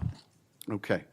Did you ever tell anyone that you knew these summary firings you were undertaking were illegal, likely illegal, and that you would be sued and later deposed? Did you ever tell anyone that? No firings at the FBI or terminations were done for anything other than justified Did you ever cause. tell anyone that, Mr. No, Patel? Why don't you no answer my question? terminations at the FBI were ever done in my tenure for anything other than failing Did you to ever tell uphold anyone their that, oath of Mr. Patel? You willing to office answer or the question? The FBI. I guess I you're not have willing to answered answer the it. question. So let me move on. Let me Repeatedly. move on to the Epstein files. You said you're the most transparent FBI director in history, so I'm going to put you to the test. In 2024, you were asked by Glenn Beck about Epstein's Black Book. And you said, he asked, who has Jeffrey Epstein's Black Book? And you said, Black Book, FBI. And he said, but who? That is, I mean theirs. And you said, oh, that's under the direct control of the director of the FBI. That's what you said. Was that true, Mr. Patel? I'll rely on you quoting it accurately. I did that a Was couple it years true ago. what you represented to Mr. Beck and the president's supporters out there, or were you lying? No, Was it true that the Black Book, Epstein's Black Book, was in the possession of the FBI director? The Black Book was in the possession of the FBI. Okay, so now that you're the FBI director, you have possession of the Black Book, right? That index has been released. So you have Jeffrey Epstein's Black Book? What is known as Jeffrey Epstein's Black Book has been released Okay, by us. And you released it. And let me follow up on Senator Kennedy's question, because he asked you, and I'll be very precise here.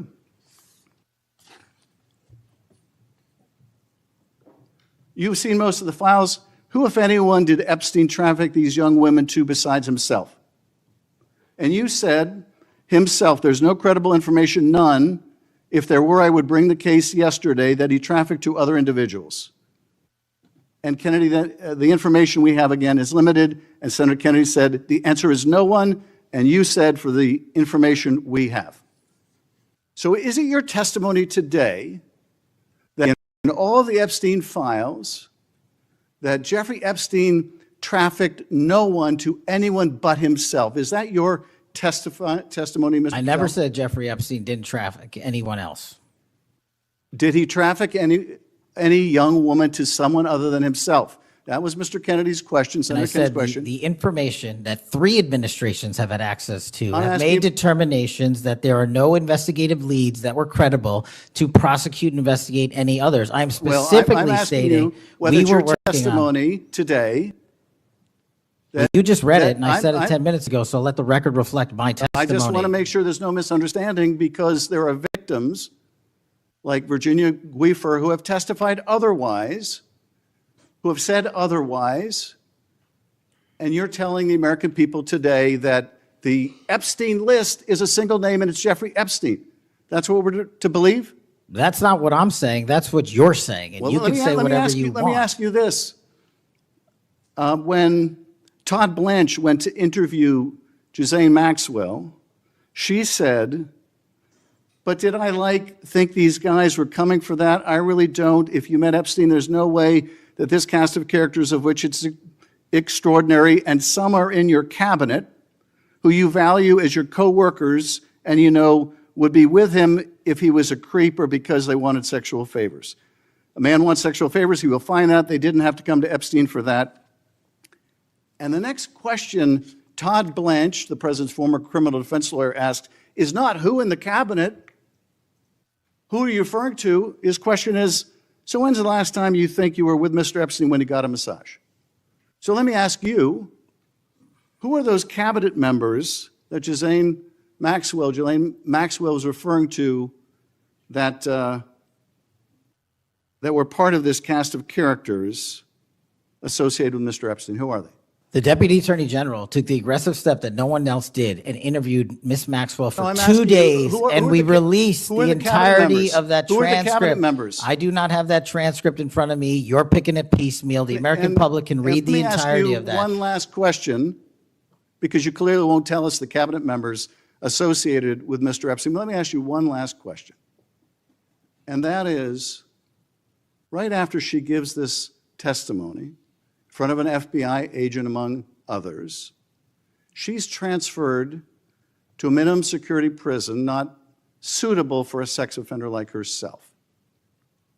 Who made that decision and why? The Bureau of Prisons.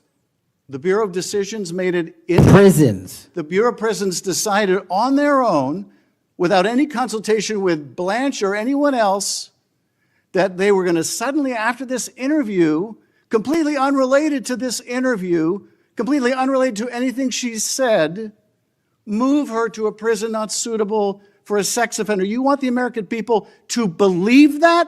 Do you think they're stupid? No, I think the American people believe the truth, that I'm not in the weeds on the everyday movements of you're not in inmates. the weeds? What I am doing is most- protecting the this most- country, the providing most historic significant reform, witness- and the most combating the significant witness, weaponization of the intelligence Epstein by the files likes of you. cover-up And we have gets countlessly proven you to from be a your liar in administration, Russiagate, in and you January call that 6th. being You are in the the biggest weeds? fraud to ever sit in the This United States stinks to Senate. high You are a heaven. disgrace to this This stinks to high institution heaven. and an utter coward. And I'm not surprised. I'm not surprised not that you continue to lie surprised from that your the- perch and put on a show two of you so you can go have raise you- money Well, for your and for good charade. reason. You are a political buffoon at best.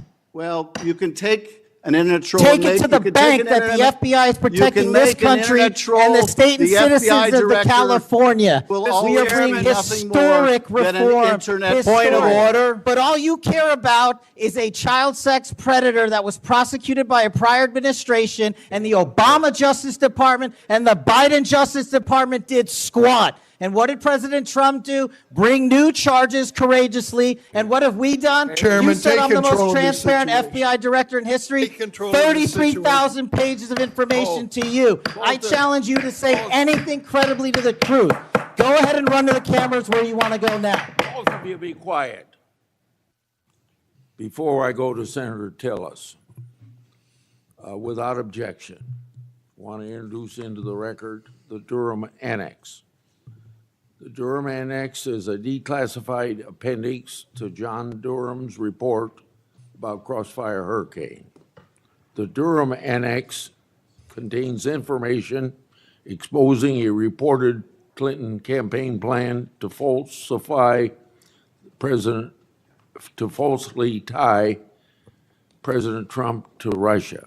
For years, I've fought to assemble and publicize all the facts heretofore unknown surrounding Durham's investigation, Crossfire Hurricane, and related matters. The Durham Annex was declassified large part because of Director Patel. Senator Tillis. Thank you, Mr. Chairman. And Director Patel, thank you for being here. I've actually admired the way you've tried to keep your composure over the course of this. Kind of reminds me of an old Far Side comic that said the floggings will continue until morale improves. The last one I just coach you on, don't take the bait, because they're going to use that discussion between you and Senator Schiff, as you've suggested before, to raise money. Just sit down in the quiet confidence that you're doing a good job. Real quick, in less than 30 seconds, give me your resume again on why you're qualified for this position. Thank you, Senator. I served as a public defender and national security prosecutor. I tried over 60 criminal trials to verdict in state and federal court. I served as the lead investigator in the House Intelligence Committee and the counterterrorism expert there, unfolding the Russiagate investigation. I served as the head of counterterrorism for a presidential White House. I served as the deputy director of national intelligence at the Office of the Director of National Intelligence, overseeing our 17 intelligence agencies. I served as a chief of staff to the Department of Defense and the Secretary of Defense, overseeing a $2 trillion financial equity flow, and also defending the homeland and providing for our no-fail mission. We could drill down in details, because I've studied that record, and I think you should be very proud of it. I just did that for the benefit of the liberal media that just keep referring to you as a podcaster, I think, and I appreciate you giving me that resume. It's a good body of work. It's why I supported your nomination so strongly when you were before this committee. Really quickly, too, on the events of last week and the sad death and assassination of Mr. Kirk, I seem to recall that Mr. Zinn, I think, was the first person of interest. He was reported to be saying, I shot him, now shoot me, or something to that effect. Would that have more or less, and your job is to calm the tensions, right? There were people running all over the building. People are afraid over there. Could it be that because you were in possession of some of that information that maybe you did just characterize as getting our man, that maybe that's what led up to it, if those facts are correct? What led me to that is to the eliminate subjects, but also we were in a period with inside of 24 hours where we didn't know who the shooter was. Well, that's why I asked, because people are forgetting that this man was reported to have been saying, I shot him, now shoot me. They're also forgetting that he brought in an attorney and said that he'd fabricated the claim to draw attention away from the actual shooter. And he went on to get multiple charges for possessing child pornography and sexual abuse material on his phone. So I'm just saying that it just seems to me that in the moment, maybe you should have used different words, but I can't imagine that the amount of time that we've spent on that subject in the hearing today. But I think it's because they're really worried that they're another punchline to an old joke. Your work, it's working in practice, but it's not working in their theory. They haven't heard you, so it's working in practice, but not in theory. They haven't heard you say multiple times that you've plussed up FBI resources in every state. They haven't heard you when you've talked about year-over-year comparisons for results. I don't care how many people you have at HQ, as long as you keep producing those results and they're good. They need to be sustained. Now, I am a little bit concerned about the deployment of National Guard troops to dangerous cities, but you keep on mentioning something I'm going to go back to in terms of joint task forces. You also did a great job of explaining why you think you should save money and go out and fly out of an airport versus an easy trip across the Potomac to National. I love all those responses. I'm not going to repeat them here. But I'm worried that if we move in too quickly, let's say to Memphis, I should back up and say I was Speaker of the House in North Carolina.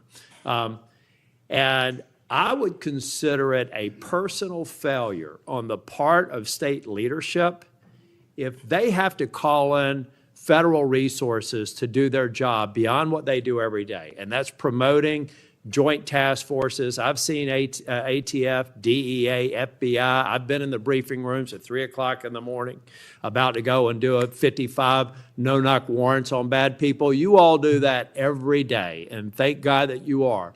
It looks like we should plus it up in a few cities. I'd rather use the money to deploy National Guard to just continue to leverage what you're already doing well. And I compliment you because I've got to believe it's a lot of these joint task forces that have increased the apprehension and charging rates. So thank you for that. But do you agree that at the end of the day, if we're going to have a sustained impact on crime, whether it's Memphis or any other city, that we've really got to enable, empower, and continue to support the men and women on the ground there every single day? 100%. Thank you. I think that your cost-benefit mind needs to go into, if I'm about to deploy this many National Guardsmen to a city, what does that cost? And what would that look like if we were plowing that cost of deployment into ongoing, I believe, joint task force, which are working very well. They're working well in North Carolina. So I'd like you to look at it. Now I'm going to move on. The Safer Communities Act, can I get your commitment to get an update? Maybe we could even take a trip out to West Virginia to see how we're doing an extraordinary job of NICS background checks. People are getting them in record time, but we are taking a few guns away from people that probably shouldn't be able to buy it that day. Would you agree with that characterization? I would love to have you out and anyone else on this day is to West Virginia to see that I'd like work. to bring some of my colleagues to see it's working. We had people on my side of the aisle saying it was going to be awful, it was going to result in mass confiscation of guns. Not true. They were wrong. This bill's making a difference. I also want to talk about the behavioral health and other components in granting. I know in North Carolina things are going well. I want to make sure that that flow is going out there because the tragic events in North Carolina and Charlotte, the stabbing, I spoke with one of the family members yesterday, I think that we have to recognize that we have magistrates that have a revolving door policy, no doubt about that. And they should be held accountable if they're releasing dangerous people. But I also think that some of the problem is that we simply don't have a place to send people, particularly with respect to behavioral health. We have got to continue to, every law enforcement officer I've ever spoken with says, look, I've got law enforcement officers seconded to an emergency room because I've got somebody with no place to send them. I don't have a bed upstairs I can send them to. I don't have a behavioral health facility. We've got to provide more ways to detain people that are a risk to themselves and a risk for the community. And I really do believe the Safer Communities Act is a good framework for doing that. That's only a comment. Section 702 is going to come up in April of next year for renewal. Do you believe it should be eliminated and not reauthorized? No, sir. It needs to be Can I also reauthorized. get your commitment maybe to come back over and review some of the controls that are in place and other things? So hopefully we won't have the drama leading up to April. We can actually come here and get consensus on why you've got the checks and balances in place and why we should do it. Just remove any chance that we're going to run into that cliff narrative next year. Can I get your commitment on doing that? You have Mr. it, sir. Patel? Thank you. I want to talk very briefly on, and the chairman's given me a gavel, but I promise not to go over more than 2 minutes. But that's why I chose to be last, so I could have this discussion and actually get to some facts versus agendas and clickbait that we'll almost certainly see going forward. Tell me a little bit about the rationale behind the change in stance in recruiting. I also understand there may be a reduction in the academy timeline. Just give me some thinking about where you are on recruiting, retention, training, et cetera. Simple. So recruitment is through the roof. We've doubled up month over month our applicants to be 1811s, our federal agents, intel analysts. So the recruitment is going wonderful. What we have to do is figure out a way to get creative because the BFTC timeline is an 18 to 20 week program. And what we've done to address the openings we have for 1811 BRIC agents is we opened it up to the interagency and said, hey, do you at Secret Service or DEA or ATF want to come over? You guys went through FLETC. You guys were cops or military officers. You're law enforcement. So we created a shortened bridge program of 6 weeks at Quantico that if you want to come over and be an FBI agent, you can do so. There's transfers all the time. We just made it easier. And we're also recruiting police officers who might not have a college degree. But in my opinion, that does not disqualify them from serving our community. So we're welcoming them. It's a rigorous application process. It's just one item. But we are changing the timelines based on the needs of the country, but not jeopardizing quality. I'm glad you mentioned that. I heard someone almost a throwaway line that you were hiring people without a college degree. Most of them have had basic law enforcement training, all the kinds of certifications. You're talking to somebody who didn't achieve my 4-year degree until I was 37. I'd like to think that I brought some things to the table, and I think that those people, the mere comment, I think is inappropriate for somebody considering this to think that they're a lesser person because they don't have a piece of paper. I wanted to get back to the last thing that I will talk about. I'll follow up with some questions for the record. Thank you, incidentally, for consistently being responsive to any inquiries I've made to you. But on the Kirk shooting, I do believe that that Senator Schmitt's numbers are right. There seems to be a disproportionate number of voices on the left that are celebrating the assassination of a CEO or celebrating the assassination of someone in Mr. Kirk's case that I disagreed with probably about half of his positions. But I felt like he was a good voice in engaging young people, and that's a start, as long as we can do it civilly. And then I also just went back online because I've hammered on this committee multiple times. I just went online and I found in Pinterest that even today you could order a T-shirt that says ACAB 13.12, which translates to all cops are bastards. Or if you don't like that shirt, you can go get an F the Cops shirt at the same website, on a location on Pinterest. There is clearly a problem with some of the voices of the left, and I'm not necessarily saying any members of Congress, that need to tamp it down. Having said that, within 24 hours of Mr. Kirk's shooting, we had the guy that does the podcast for the War Room and another guy who's denied the Sandy Hook shootings say we're at war.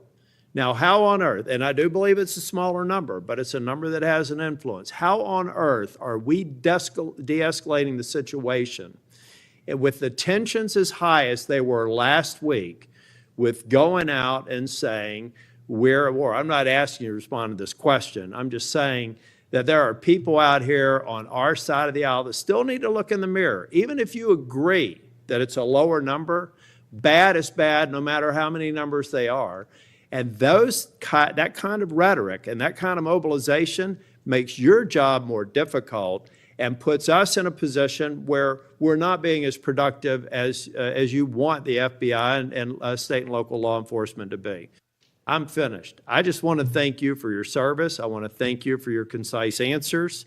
And I am thoroughly impressed with the fact that you have sat in that chair for over 4 hours without a break. So with that, we're, on behalf of the chair, want to thank you for being here today. And also, I assume, are we leaving the record open for any period of time for 1 week? The record will be open, left open for 1 week so that you may have questions for the record. Mr. Patel, thank you for being here Thank today. you, Mr. Chairman. Meeting's adjourned. Under your leadership, the FBI has apprehended several most wanted fugitives and secured the extradition of senior leaders of the Central American gangs like MS-13.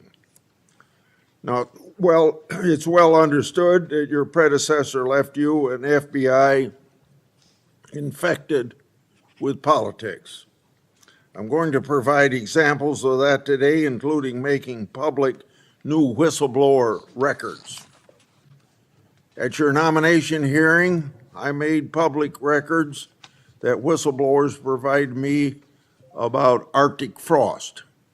Arctic Frost was the FBI case opened and approved by antitrust Trump FBI agent Thibault.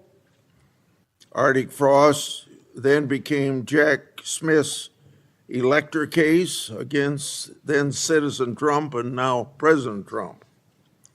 These new records show that Arctic Frost was much broader than just an electoral matter. The case was expanded to Republican organizations. Some examples of the group that Ray FBI sought to place under political investigation included the Republican National Committee, Republican Attorney Generals Association, and various Trump political groups. In total, 92 Republican targets, including Republican groups and Republican-linked individuals, were placed under investigative scope of Arctic Frost. On that political list was one of Charlie Kirk's groups, Turning Point USA. In other words, Arctic Frost wasn't just a case to politically investigate Trump. It was the vehicle by which partisan FBI agents and Department of Justice prosecutors could achieve their partisan ends and improperly investigate the entire Republican political apparatus. So today, Senator Johnson and I are making these records public for the entire country to see, and I hope a lot of people are interested in seeing what government can do when various agencies have a political agenda. My investigative work has also exposed the political way in which Peter Navarro was investigated and prosecuted. When FBI agent Tebow found out that Biden's DOJ would prosecute Navarro, he said, "Wow, great." That's a quote, unquote. Through whistleblowers, I've obtained a audio recording of Special Agent Giagardina and Special Agent Sebastian Gardner's delivery of a subpoena to Navarro. I'm making that audio public today. In a court document filed by the Department of Justice, Navarro's interaction with the FBI was unfairly described as, quote, unquote, the word combative. That intervention with Navarro was just as the justification to later aggressively arrest him. Then we get to the Clinton Annex and the Durham Annex. The Clinton Annex showed that the Comey FBI had evidence necessary to complete the Clinton investigation, the one about her mishandling of emails and classified information, but the FBI never did its job because it never reviewed the evidence at that time.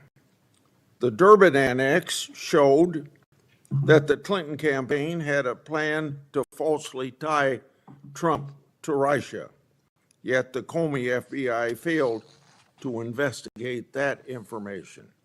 Instead, the Comey FBI used the discredited Clinton campaign-funded Steele dossier to advance Crossfire Hurricane against Trump. Director Patel, thanks in a large part to you, both annexes were finally declassified. That may be history, but it's history to make sure we don't repeat the history of the past. And the people ought to be concerned when the weaponization of government is used in this way, whether it's done by Republicans or Democrats. Last Congress, I made public an FBI document called 1023 form that alleged a bribery scheme with the Biden family. To date, the FBI has never answered Congress whether they investigated the text messages, the audio files, and the financial records referenced in that 1023. Whistleblowers have provided my office with 2 additional FBI 1023 documents. These documents memorialize statements from FBI sources. These 2 new 1023 documents are from separate FBI confidential human sources during different years. So in total, we now have 3 different FBI confidential human sources providing information about the Biden family and potential criminal conduct. Today, Senator Johnson and I are releasing these records. Let me say this for the partisan media, the people that are supposed to be policemen of our Republican form of government. We aren't saying the allegations are true. We want to know what the FBI did to fully investigate their veracity or lack thereof and what they concluded. Let's put this matter to rest one way or the other. Starting with my chairmanship, I've given one example after another of disgraceful partisan weaponization by federal law enforcement. Since the Trump administration took power, many FBI agents have been removed. The removal included agents and prosecutors who became partisan weapons that lost their way, and I've made records public to prove it. And many of my whistleblowers were aggressively retaliated against by some FBI agents who were subsequently fired. One FBI whistleblower publicly said of these terminations, quote, ensuring that they no longer work at the FBI isn't retribution, it's responsible leadership, end of quote. Which brings me to my final and favorite topic, whistleblowers. In August, 10 of my FBI whistleblowers secured compensation agreement because of your leadership, Director Patel. It included a mix of reinstatement to the FBI, reinstatement of security clearances, and monetary compensation. At the beginning of this month, another of my FBI whistleblowers got their job back. All told, across government agencies, almost 20 whistleblowers have received fixes to their retaliation.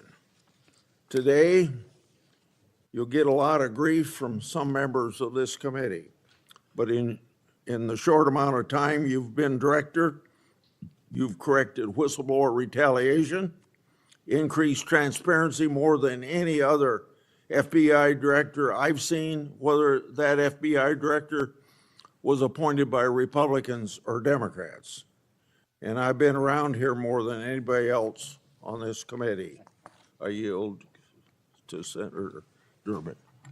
Thanks, Chairman Grassley, for holding this oversight hearing during a critical period in the history of the Federal Bureau of Investigation.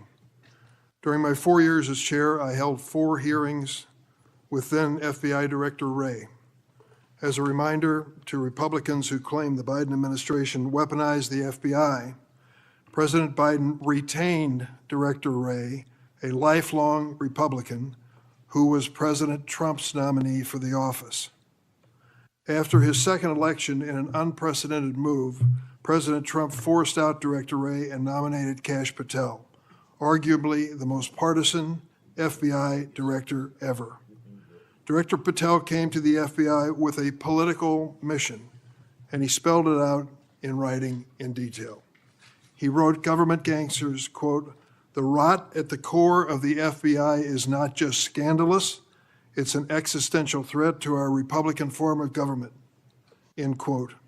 And with the power of his office and the blessings of the president, he attacked the FBI with a vengeance. Mr. Patel had falsely claimed the FBI, quote, "was planning January 6th for a year," end quote.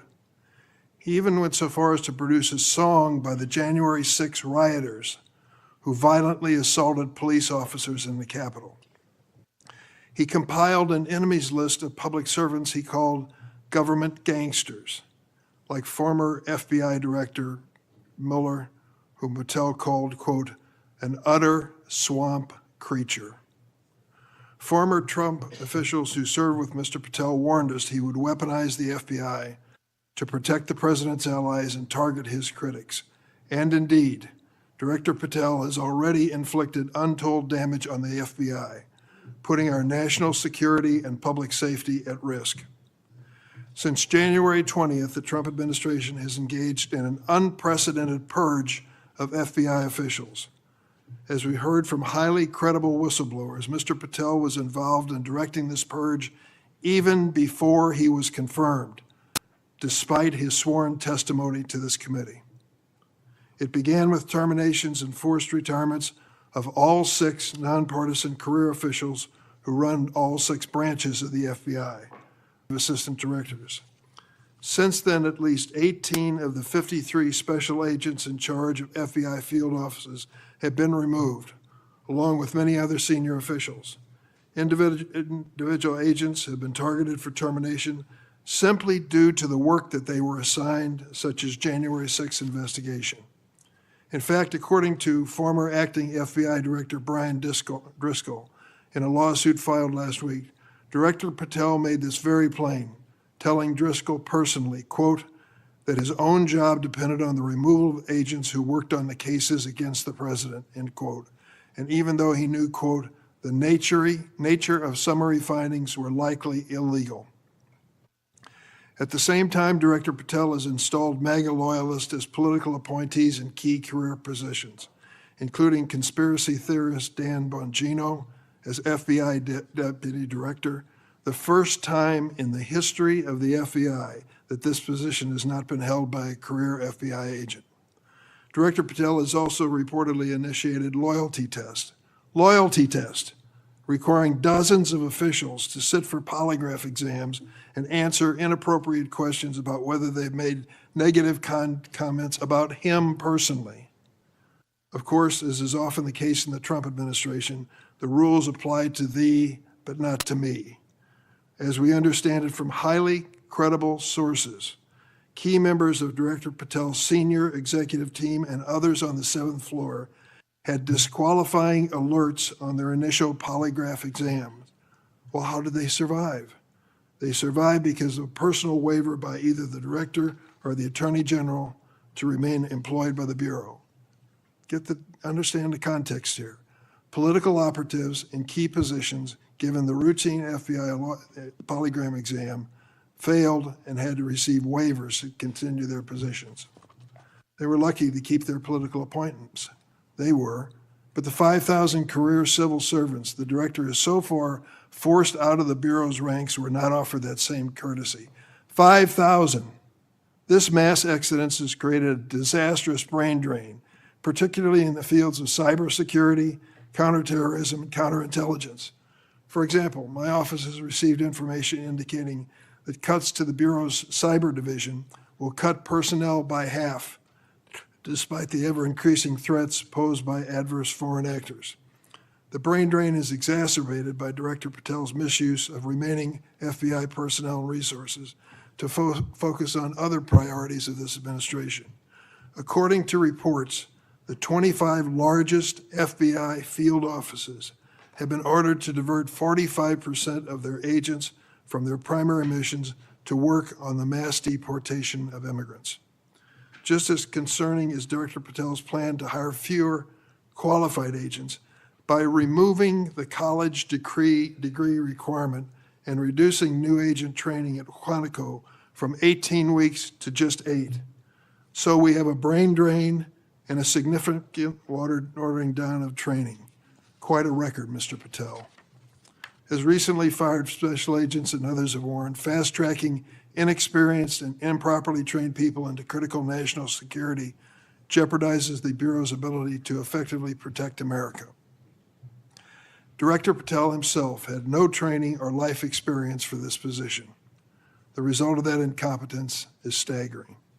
For example, after Attorney General Bondi publicly stated in February that the Epstein client list was, quote, sitting on my desk right now to review, that's what she said on Fox, Director Patel diverted more than 1,000 FBI personnel from their critical missions to work on 24-hour shifts reviewing over 100,000 pages of Epstein-related records.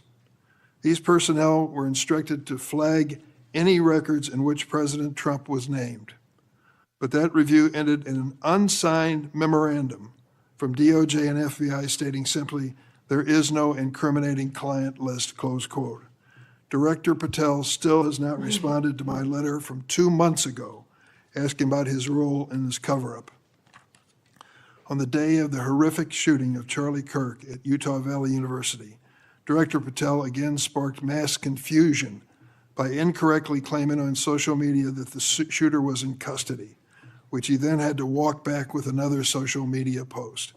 Mr. Patel was so anxious to take credit for finding Mr. Kirk's assassin that he violated one of the basics of effective law enforcement. At critical stages of an investigation, shut up and let the professionals do their job.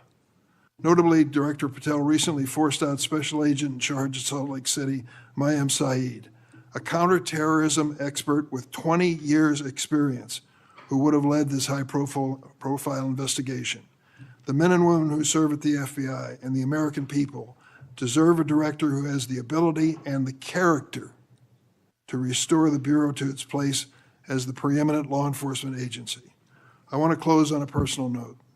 I came of age in the 1960s. We experienced a number of horrific assassinations, including President John Kennedy, Senator Robert Kennedy, and Dr. Martin Luther King. We are going through a similar period of division and political violence. All of us in public life, on both sides of the aisle, have a responsibility to bring down the temperature and to work to unite the American people. Let's be clear. Republicans are not Nazis, and Democrats are not evil, as Mr. Patel has claimed. Democrats are not responsible for the murder of Charlie Kirk, and Republicans were not responsible for the murder of Melissa Hardman. Our political opponents are not our enemies. We are all Americans, and we should be working together to keep the American people safe and protect their constitutional rights. Thank you, Mr. Chairman. Would you please stand so I could swear? Do you affirm that the testimony you're about to give before this committee will be the truth, the whole truth, and nothing but the truth? So help you God. Please be seated, and you can give your statement now. Thank you. Good morning, Mr. Chairman, Ranking Member Durbin, and members of the committee. It's an honor to be here with you today as the 9th Director of the FBI. I want to providing a briefing into the tragic assassination of Charlie Kirk. It's important that this FBI is transparent as possible without jeopardizing investigations. Charlie Kirk was shot at 12:23 p.m. on September 10th. I think this timeline is critically important. Less than a day later, the FBI, at my direction, released the first set of images of the suspect that we captured based on our analysis on the ground.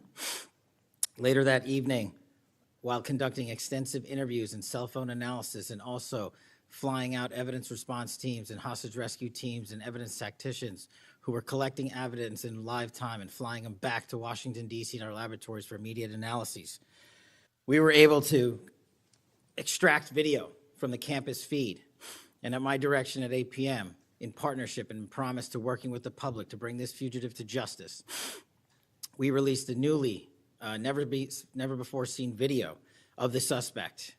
We also released new enhanced photos of the suspect. A few hours later, that suspect was in custody, pursuant to the interrogation of the suspect's own father, who stated, "When I saw that video that you released, I recognized it was my son, and I confronted him, and he was handed over to lawful law enforcement authorities." That is the FBI working with the public, as I promised, being transparent and providing critical information along the way in the manhunt for the suspect and suspects involved in Charlie's assassination. We received over 11,000 tips in the first 24 hours alone. We received 16,000 submissions to our digital media enterprise and tip lines. That is a large number of material to go through. I want to thank President Trump and the Attorney General, Pam Bondi, for their unwavering support and commitment resources to this and all investigations. I also want to especially thank our colleagues in Utah, the Governor's Office, DPS, and the sheriffs out there. State and local law enforcement partnership has been a cornerstone since I took over at the FBI, and it was no different here. And our teams in Salt Lake City, our SACs out there across the country, our lab technicians in Quantico who raced to complete the evidence analysis so the public could have the answers they need. These people worked through the night without sleep for days on end. They are to be commended. They are not to be attacked. And many, many, many more people I don't have time to thank here today. But I do want to thank the American people especially. The mission of the FBI is for them and with them and by, with, and through them. And it's that mission and that ethos that I brought to this investigation and so many others, and that's why that suspect is in custody. We cannot do our job without the American public and credible reporting in the media, and that's why Tyler Robinson is in custody today, about to face charges. The last time I appeared before this committee was in January for my confirmation hearing. I told you then that if I were confirmed, I would provide and do everything I can to provide a safe and secure America. I promise to provide the courageous men and women of the FBI the tools and resources they need to crush violent crime and defend the homeland. I pledge myself to commit to full transparency, oversight, and accountability so we could restore the public's trust in the FBI. And that's exactly what I've done. Under this administration, the FBI has arrested more than 23,000 violent criminals. That's more than twice for the same time period from last year alone. 23,000, more than twice from the same time period last year. We've taken over 6,000 illegal firearms off the streets. That number is an exponential increase. We've identified and located more than 4,700 child victims. More than 4,700 child victims have been found by this FBI. That is a 35% increase from the same time period last year. 1,500 child predators have been arrested. That's a 5% increase from the same time last year. 300 human traffickers have been arrested. That's a 10% increase from the same time last year. Over 350 members of Tren de Aragua, foreign terrorist organization, have been arrested, and we have 42 ongoing cases. That is a 250% increase from the same time last year. Those are just some of the things the FBI is doing differently and better because we are leading the mission to crush violent crime and defend the homeland. We have also captured four top 10 fugitives from the FBI's top 10 most wanted list. To put that in perspective, that's the same amount I've captured in 7 months than my predecessor did during the entirety of the Biden administration. Those are real results, and the credit is to the men and women at the FBI. We've been able to achieve these results because the FBI recognizes violent crime doesn't just happen in Washington, D.C. That's why one of my first decisions as a director was to get the people, the Bureau's professional staff, out to the field. And we've done that with great speed. And every single one of your districts and states has received a plus-up of FBI personnel, agents, and special operators to the tune of almost 1,000. We did that because crime had unexpectedly and unacceptably exploded across the country. In fact, one of the stats that the American people should thank the FBI the most for is we are on track to have the lowest murder rate in modern American history. The lowest murder rate by double-digit percentages. A major factor in the drop of this violent crime is the FBI's flagship Operation Summer Heat. We use this initiative at the direction of the President and the Attorney General, surging resources to our major and mid-major cities across America, conducting intelligence-based operations to target the worst of the worst, to target the gangs, to target the transnational organizations, to target the TCOs, and to target the drug trafficking cartels. And we have taken them out city by city. There's a lot of work left to be done, but we're off to a great start. Just ask the citizens of Seattle, Miami, Memphis, Charlotte, Chicago, and so many more places. Specifically in New Orleans and Nashville alone, there has been an increase in the number of violent crime arrests by an average of 250% for each of those cities. And there has been a drastic reduction in crime across the board in mid-major cities across this country, thanks to the men and women of the FBI. How are we doing that? We are attacking the drug epidemic. We've seized nearly 1,000 kilograms of meth and cocaine off the streets of America. We've taken over 1,600 kilograms of fentanyl off the streets. Maybe one of the greatest achievements we have this year, 1,600 kilograms of fentanyl. That's a 25% increase from the same time last year. To put things in perspective, that's enough fentanyl to kill a third of the American populace, 115 million Americans. We're also going after the companies that manufacture these precursors overseas in places like mainland China and their cutting agents. In fact, this month in Cincinnati, we announced groundbreaking charges aimed at the individuals and businesses responsible for flooding these opioids and their precursors and cutting agents into the streets of America. And for the first time that I can remember, we are charging these businesses and enterprises, not just in America, but in mainland China, and seizing their operational necessity to have money by seizing their cryptocurrency wallets. We're also equally important to protecting the homeland. We know we have a no-fail mission.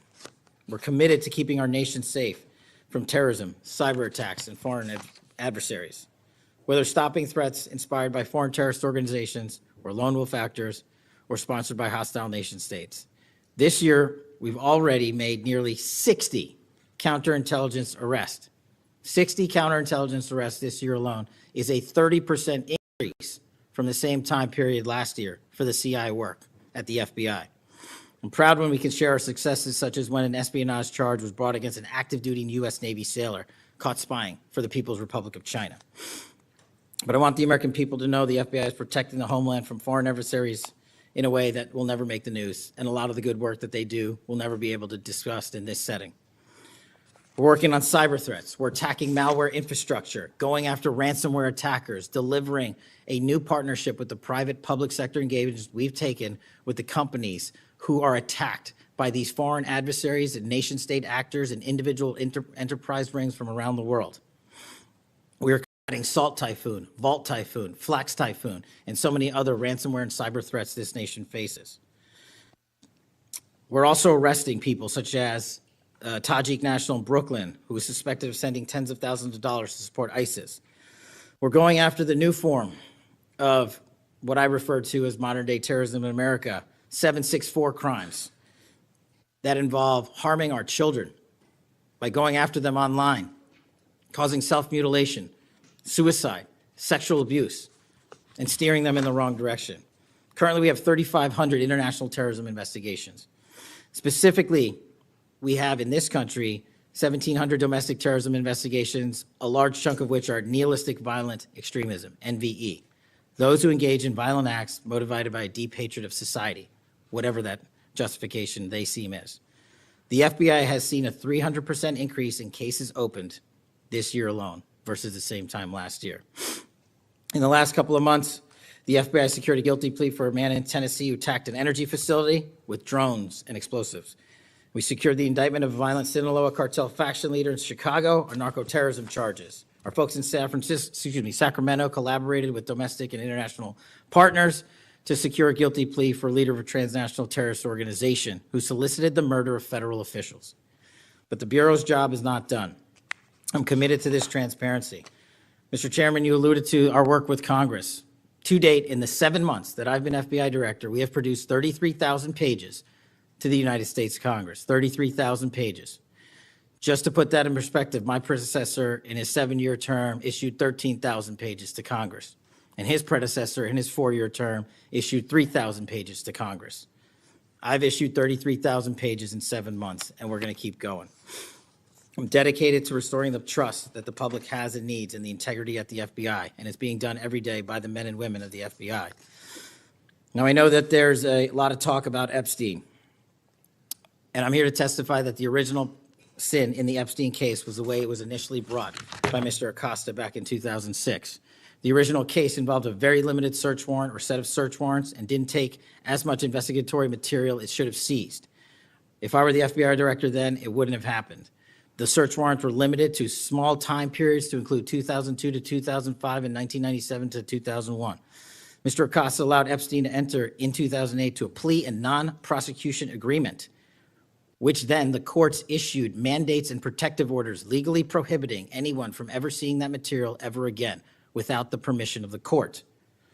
The non-prosecution agreements also barred future prosecutions for those involved at that time of those individuals. Still, this administration, at the direction of President Trump, has done more to turn over all the credible information we are legally able to do so, and we will continue to work with Congress to achieve that end. Under the direction of the President, thank you for your support for our mission to working to jointly deliver transparency and congressional oversight to the United States. Lastly, I want to close with the President's initiative here in Washington, D.C., as an example of what we're doing around the country. And I think our next city is Memphis. 21,000 arrests in D.C. with our federal partners, a huge decrease in violent crime, 60% decrease in gun crimes in Washington, D.C. in the last month, 74% decrease in carjackings in Washington, D.C. in the last month, 53% decrease in homicides in Washington, D.C. in the last month. The drugs are disappearing, people are freely walking around the states, and we're restoring the nation's capital to its glory. That work is through the interagency process that the FBI is proud to be a part of, and the initiative spearheaded by President Trump and the Attorney General. And perhaps most notably for investigations in Washington itself, it was the intelligence that the FBI gathered through our source network here in D.C. that helped us identify the suspects in the horrific murder of the D.C. intern Eric Tarpinian. We're proud to be a part of that investigation. We're proud to put the resources to bear of the FBI. And in closing, Mr. Chairman and members of the committee and Ranking Member Durbin, I'm honored to be the 9th director of the FBI. I'm not going anywhere. If you want to criticize my 16 years of service, please bring it on. Over to you.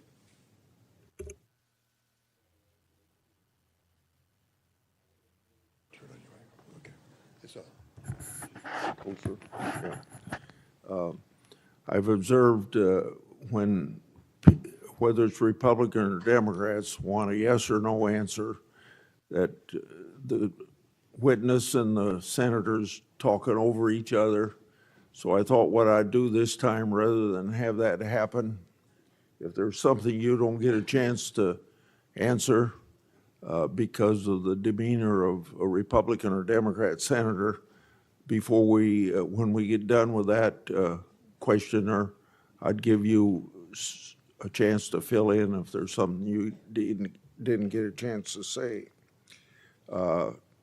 Since 2019, I've sought greater transparency about Jeffrey Epstein and the government handling of the matter.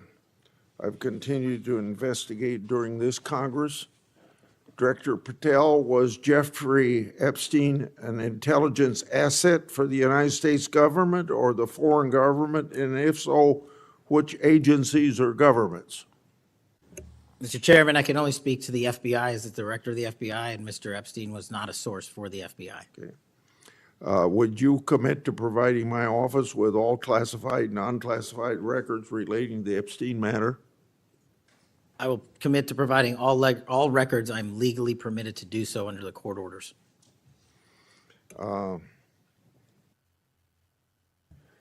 It seems to me that I accept your answer to my question, but the broader intelligence community ought to answer these questions as well. Victims deserve an answer. Regarding the initial FBI 1023 document that I made public last Congress, that document mentioned 1, text messages, 2, audio recordings, and 3, financial records that allegedly proved a bribery scheme with the Biden family and foreign interests. Regarding those records, did the Ray FBI make any effort to determine whether they existed? Did the Ray FBI make any effort to obtain those records? Not to my knowledge, Mr. Chairman. Since this matter hasn't been fully investigated, the FBI has an obligation to the public to do exactly that and figure out why it wasn't investigated. Next question. I've done a lot of oversight relating to sexual misconduct by the FBI agents. In fact, I believe this is something I discussed with Ray, one of his appearances before this committee. According to the FBI Inspection Division, it opened nearly 300 investigations based on sexual misconduct referrals between 2017 and 2024. According to whistleblowers, the Biden-Ray FBI totally dropped the ball on this question. One credible accusation of sexual misconduct is too many, of course. Are you committed to reviewing the Bureau's policies to ensure responsible responses to credible allegations of misconduct, that they're swift and adequately protect victims? Yes, Mr. Chairman. Relating to a similar subject, during child crimes and sexual misconduct related investigations, are any private sector companies less than cooperative with you? What improvements in information sharing need to be made to catch those criminals? Mr. Chairman, we can always do better with their private sector companies. I've reached out to the leaders of most of them, asking them to provide more material so that we can be responsive and take legal action and protect the youth of this country. I'm happy to discuss, possible legislation that we can do to allow for these companies to continue. Yeah. Say, maybe 1 inch up on the microphone. Sorry. I think you're close enough, but I think it's just a little bit lower. When you raise your head, it's difficult to hear. Director Patel, since 2021, I've raised concerns about the Biden administration failure to properly vet Afghan evacuees. Director Gabbard informed my office that as of August 2022, approximately 1,600 evacuees located in the United States had ties to terrorism and other derogatory information. That's why I and many others have opposed bills giving blanket approval. Are you aware of what steps your predecessor took to investigate these evacuees? And what steps have you taken to investigate them? And what, if any, national security concerns still exist? Mr. Chairman, I can't speak to the steps my predecessor took, but I will make sure we do a sweeping review and get back to you on that. As far as the Afghan refugees and evacuees, as during my tenure, we are going through the databases to make sure that no known or suspected terrorists enter this country to harm our nation. And also, as my resolve as FBI director, one of the first acts we undertook was a manhunt of one of the Abbey Gate bombers and leaders in that crime spree that killed 13 brave Americans. And within 2 weeks, we caught one of the leaders of the Abbey Gate bomber and brought him to justice here in 2 weeks from Pakistan. And so my commitment to you on Afghanistan in all matters is complete and without border. Through my and other investigations, we found that the Biden administration lost thousands of undocumented children. We never heard a peep from senators wanting to help find them, even after I invited them to do so. In September 2025, the Trump Health and Human Services announced the creation of an interagency crime coordinator cell to find these and other missing children. That interagency group reportedly includes your agency. What resources and personnel have the FBI assigned to this new interagency effort, and what steps have the FBI taken to assist in locating missing children that the incompetent Biden administration lost? Protecting our youth is maybe the top priority for the FBI. As it specifically relates to your question, Mr. Chairman, as I stated, we've surged resources not just to this cell, but across the nation to our FBI's field office to locate children who have been trafficked, who have been victims of sexual abuse. And we have located 4,700 children in the 7 months since I've been FBI director. And that is a 35% increase from the same time period last year. And we're not stopping, and we're committed to doing that work on our tribal lands as well. And we are finding victims of child trafficking and child abuse every county and every district, and we're not going to stop. Okay. As I mentioned during my opening, I'm releasing documents with Senator Johnson about Arctic frost. Specifically, the documents show its scope expanded to include 92 Republican organizations. From evidence that I've seen, it looks to me like another political hit job against Republicans. What steps has the FBI taken to make sure improperly predicated investigations and weaponizations like this don't happen again? The simple answer, Mr. Chairman, is the FBI will only bring cases that are based in fact and law and have a legal basis to do so. And anyone that does otherwise will not be employed at the FBI. We are doing a prospective and retrospective analyses of individuals who may have weaponized the department and the agency. And as I've committed to you during my confirmation hearing and my conversations with you, this FBI will not be weaponized anymore in either side of the aisle. In June of this year, I raised concerns about the FBI's use of restricted access and prohibited access systems. According to the FBI, quote, when search teams that exist in a prohibited access status cases are searched in Fentanyl, the particular search will receive a false negative Sentinel search response, end of quote. Clearly, this is not only affects FBI agents, it impacts congressional requests and court cases, and the Biden administration used it to thwart oversight. How are you ensuring that restricted access and prohibited access files are produced to Congress during court cases? And have you identified any Biden family records in restricted and prohibited status? As I've committed to you with my transparency initiative, whether it's restrictive or prohibited, every single thing we can legally provide to Congress, we will. We've also restructured how these restrictive and prohibited cases are labeled and provided access to more people in the chain of command so that more people have knowledge of what these restricted and prohibited cases are, including myself and the deputy. Do you commit to providing any records that are available? I do, sir. You publicly said that your team, quote, found a room that Comey and others hid from the world in the Hoover Building, full of documents and computer hard drives no one had ever seen or heard of. That's a quote from you. I've received a whistleblower disclosure that the room contained some information kept outside the FBI record keeping. I also have been informed via a whistleblower disclosure that the room included materials related to Special Counsel Mueller, former Director James Comey, and other documents maintained outside of the FBI.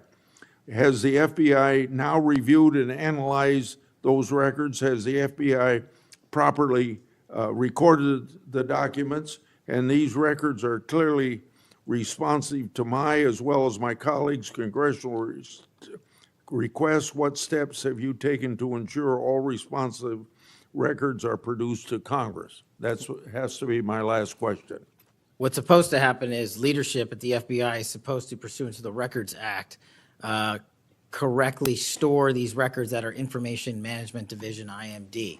In this room, we found a plethora of hard drives, computers, hard documents, soft documents that were not so recorded, a voluminous amount of information. So we are continuously processing that information. So A, we subscribe to the Records Act and commit that those records will be kept permanently at the FBI. Two, we are reviewing those materials. A lot of those materials are related to ongoing investigations. And three, we are on a rolling basis providing Congress the documents that we can, and we will continue to do so. Okay, thank you very much, Senator Durbin.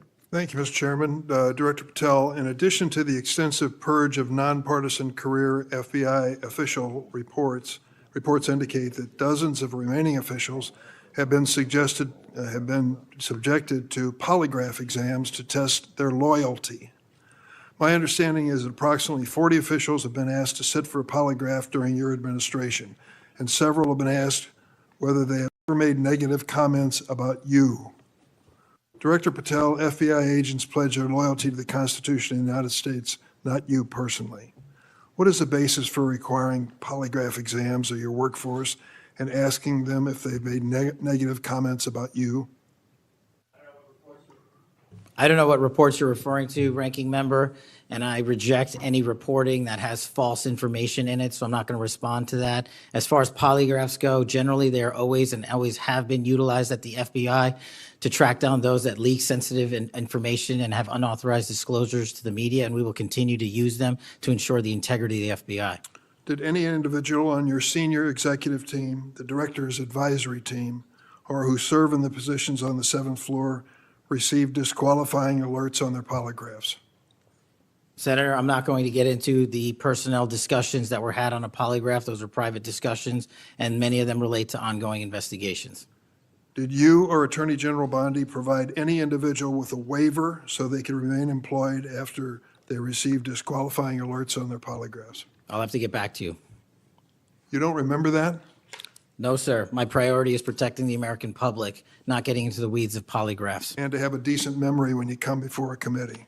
I'm happy to talk about all the good work the men and women of the FBI are doing, including provided the lowest crime rate in American history. If you want to talk about how to protect the citizens, Chicago has seen a 30% reduction in its murder rate because of the men and women of the FBI. You take credit for that? I'll happily do that. You The take interagency partners and the men and women of the Chicago PD have never been more include powerful. local law enforcement, please. Have you ever seen my testimony across this country where I always lead with our interagency partnerships with state and local law enforcement? It is the pillar of what I am doing. And on the 7th floor, for the first time in FBI history, I have installed police officers and sheriffs right on my 7th floor to report to us every day what's going around the country on the street level, because that is a priority of the FBI and is the only way we are going to work. I don't take credit for anything, but I will defend the men and women of the FBI and the cops that help us get it done. You should. Director Patel, to your knowledge, did a whistleblower ever make a disclosure to Attorney General Bondi indicating that the New York field office was withholding Epstein-related records? I'm not familiar with that whistleblower. You know that there was such a whistleblower? I'm not familiar with that whistleblower. In response to the blowback she received, Attorney General Bondi also pushed the FBI to review approximately 100,000 Epstein-related records on an arbitrarily short deadline in March, and the FBI was directed to flag any documents that mentioned President Trump. Nothing came of that review until July, when DOJ and FBI released an unsigned memorandum stating there is no incriminating client list. Why was this July 7th memorandum unsigned? Would you prefer I've used AutoPen? Well, why was it The unsigned? memorandum had the insignia of the Department of Justice and the Federal Bureau of Investigation. And in our effort to secure transparency for the American people, because the 3 prior administrations had not done so, we conducted an exhaustive search of everything related to the Epstein cases, and we produced what was legally and permissibly able to be produced to Congress and the American public. So And did there's you a congressional did you- subpoena, and we're continuing to do You so. personally direct that investigation so that you would sign such a, Did I personally direct what investigation? of the Epstein records for any reference to President Trump? Again, you are citing reporting that I think is baseless. We conducted an investigation of the Epstein case files pursuant to the direction of the President of the administration to provide all credible information, and we are working with Congress pursuant to a congressional subpoena to turn over all the documents we can. All at- individuals. Who were at cited. DOJ and FBI was responsible for its drafting and conclusions? Many individuals at the Department of Justice and the FBI are There was responsible. no lead person? The Attorney General leads the Department of Justice, and I lead the FBI. So the Attorney General was responsible for that? The Attorney General leads the Department of Justice. Director Patel, much like you, Deputy Director Dan Bongino was a conspiracy theorist who built a lucrative career making inflammatory and unsubstantiated statements about the FBI that would be disqualifying in any administration that cared about nonpartisan law enforcement.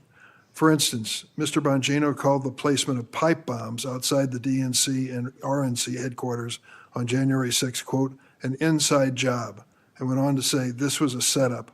I have zero doubt, and whoever goes into the FBI, you better get an answer about why. Director Patel, you and Deputy Director Bongino are now leading the FBI. What is the evidence to suggest the pipe bombs placed outside of the DNC and RNC on January 6 were an inside job? I appreciate the opportunity to discuss Director Bongino's mind record. So many on this committee and the media jettison our 31 years of public service. Can prior you to answer the taking- question, sir? I'm answering the question. You're questioning the integrity of the Deputy Director of the Asking FBI you and if mine. you found And any I'm going to evidence. answer the question. I'm The pipe bomb asking- investigation is ongoing, and I'm not going to discuss the Ongoing? details of the pipe bomb investigation. Mr. Bongino was a Secret Service agent for 15 years, a police officer for 5. I served this country in multiple administrations for 16 years. We were also private citizens, and we are now back in government service. And what we have the ability to do is set aside our personal beliefs to deliver the mission of justice for this country, and we're doing it day in and day out. And I find it disgusting that everyone and anyone would jettison our 31 years of combined experience that is now at the helm of the FBI, delivering historic results at historic speeds for the American people. So you have no evidence? I got a lot of evidence, and I'll give it to you when I can. Yeah, I'm looking forward to it. There's a New York Times story this morning about Chris Meyer. As I understand it, he was your personal pilot, at least for some period of time. Mr. Meyer has quite a record himself.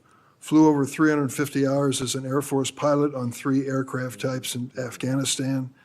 Mr. Jardina, another former FBI agent, a 1999 graduate of U.S. Naval Academy, commanded 100 Marines in combat during the 2003 invasion of Iraq, participated in several firefights, followed up with 2011 deployment as reservist to Afghanistan, where he interrogated senior Taliban officials. It appears that you terminated these 2 agents. Why? I'm not going to get into personnel decisions that we made. So you're not accountable for your decisions to take people who've served our country so admirably and terminate them without any cause? That's a I'll tell you one-sided story.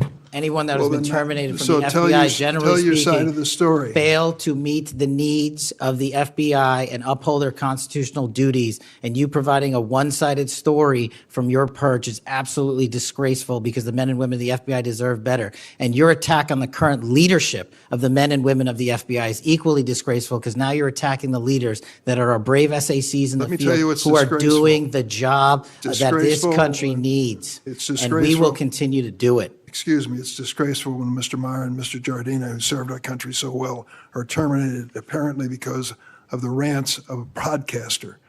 That is your opinion. It is not a fact. Well, it's certainly my opinion. I can back up with fact. Let me ask you to explain the situation in Baltimore, if you will. Did you read the story about the termination of the project in Baltimore? Which story? 764 Group? Sorry. Which story? 764 Group, the Baltimore agents were investigating. Are you familiar with that? No, sir. Well, I'm not going to go into detail. It would take too long to do it. But apparently that this group, 764, a nihilistic, violent extremist group, seeks to blackmail children to perform vile acts on a camera under investigation by Baltimore, which was terminated by you. I'd like you to respond in writing, if you will, as to the circumstances of that termination. Sure. Our operations against NVEs, as you're referring to, has been historically high, and we've taken down multiple NVE rings, including 764 rings, who are harming children and causing them to be mutilated and Last commit question. suicide. Can you explain why you are eliminating the requirements for a college degree for your agents? I appreciate the opportunity to address that. You said in your opening statement, we are reducing the training requirements at Quantico. We are not. We are expanding them. You are referring to an 1811 crossover program because I believe the men and women of places like the DEA, the ATF, and the Marshal Service and the Secret Service who want to work at the FBI should deserve that opportunity in a shortened bridged program, which we provided. We are also keeping the 18-week BFTC as is traditionally at the FBI. So we're not reducing any requirements. We are increasing those that we bring into the FBI. Did you change any of the requirements on college degrees? We are allowing police officers who have served for a number of years to come into the FBI who did not obtain the requisite college degree to apply to be federal agents because we feel they have the street level experience we need to conduct this mission. I yield, Mr. Chairman. I have to respond to this business about you not treating employees properly because I served under the previous administration when Democrats willingly turned a blind eye to Biden administration retaliation against my whistleblowers. They didn't get due process when their careers and lives were upended. I'm talking about people like Dina Perkins, Jeffrey Veltri, Timothy Dunnan were removed from their positions. Several whistleblowers were reported that they targeted FBI employees for their political beliefs by suspending and revoking security clearances. One FBI whistleblower said that Perkins, Vetri, Dunnan, and other FBI leaderships were, quote, responsible for what happened to me and my family, ensuring that they no longer work at the FBI isn't retribution, it's responsible leadership. Another whistleblower that is a registered Democrat said they spoke out against abuses in security clearances processes committed by FBI senior leaders, particularly Veltri and Perkins. Then Perkins and Dunnan suspended their security clearances and put them in unpaid leave. I'm going to put some more examples like this in the record so I don't take up a lot of time for my colleagues. Senator Graham.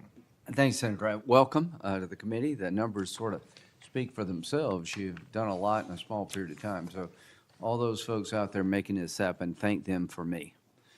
Sir. As to how to be an FBI agent, you've made a decision that local law enforcement folks, people who have served in law enforcement without a college degree are able to apply now. Is that correct? Yes, sir. Makes sense to me. So experience out in the field might be as valuable as a college degree, believe it or not. Venezuela. We're blowing boats out of the water in the Caribbean because they're connected to international narco-terrorist groups. Is that correct? Yes, that mission is being led by the Department of Defense, sir. Okay. What legal authority do we have to do that? Sir, I would defer the questions on legal authority to the Attorney General and the Department. Fair enough. Do you believe that Maduro runs a narco-terrorism state in Venezuela based on? I believe based on the intelligence and prosecutions and investigations we are currently running, a large portion of the cocaine that exits out of South America, its origination point is in Venezuela, and using transshipment points through Haiti, they're using the navigable waterways in the Caribbean to the end state delivery, which is the United States of America, and we will hunt down every single one of those narco traffickers with the authorities. There's we some have. actual indictments of Maduro as an individual for being involved in that. Is that correct? Senator, I think you're referring to the DEA indictment on that one. Right. So I guess the point is, would it be fair to say that Venezuela is a good candidate to be labeled as a state sponsor of terrorism under U.S. law? Senator, from my perch, we will provide the intelligence necessary for anyone who meets the threshold to be a state sponsor of terrorism, and this administration has I expanded. think they are, so we'll be going down that road. China, on a scale of 1 to 10, 1 being nothing, 10 being great, how is China helping with the fentanyl problem here in the United States? Under this administration, we have taken, as I highlighted the Cincinnati case, the precursors are the problem. The fentanyl is the end state that kills American citizens. Well, the precursors are made in China, right? They're made in China. And so for the first time in a decade, I had a call with my counterpart in the MPS, the Ministry of Public Services, to attack the precursor chemical companies and have those chemicals Is it labeled. too early to rate the success? We have indicted multiple businesses, and we've also cut off the transshipment points of those precursors. They switched. Once we got on their track about their delivery routes to the Mexican drug cartels directly, they started going to India. We called the Indian authorities, and they shut down those transshipment points. So we're continuing to work with our partners So China overseas. is helping, would you say? They are starting to help, and we are hoping, under this administration's leadership, we can get more of their Let me help. know, in the coming months if that continues, because if they are helping, that's a good thing. Yes, I sir. think we need to celebrate the breakthrough. If they're not, that would be a bad thing. So after the assassination of Charlie Kirk, there seems to be one refrain from everybody, and that's about the effect of social media. Do you believe that social media is one of the instruments radicalizing America and inciting violence? Well, it's not.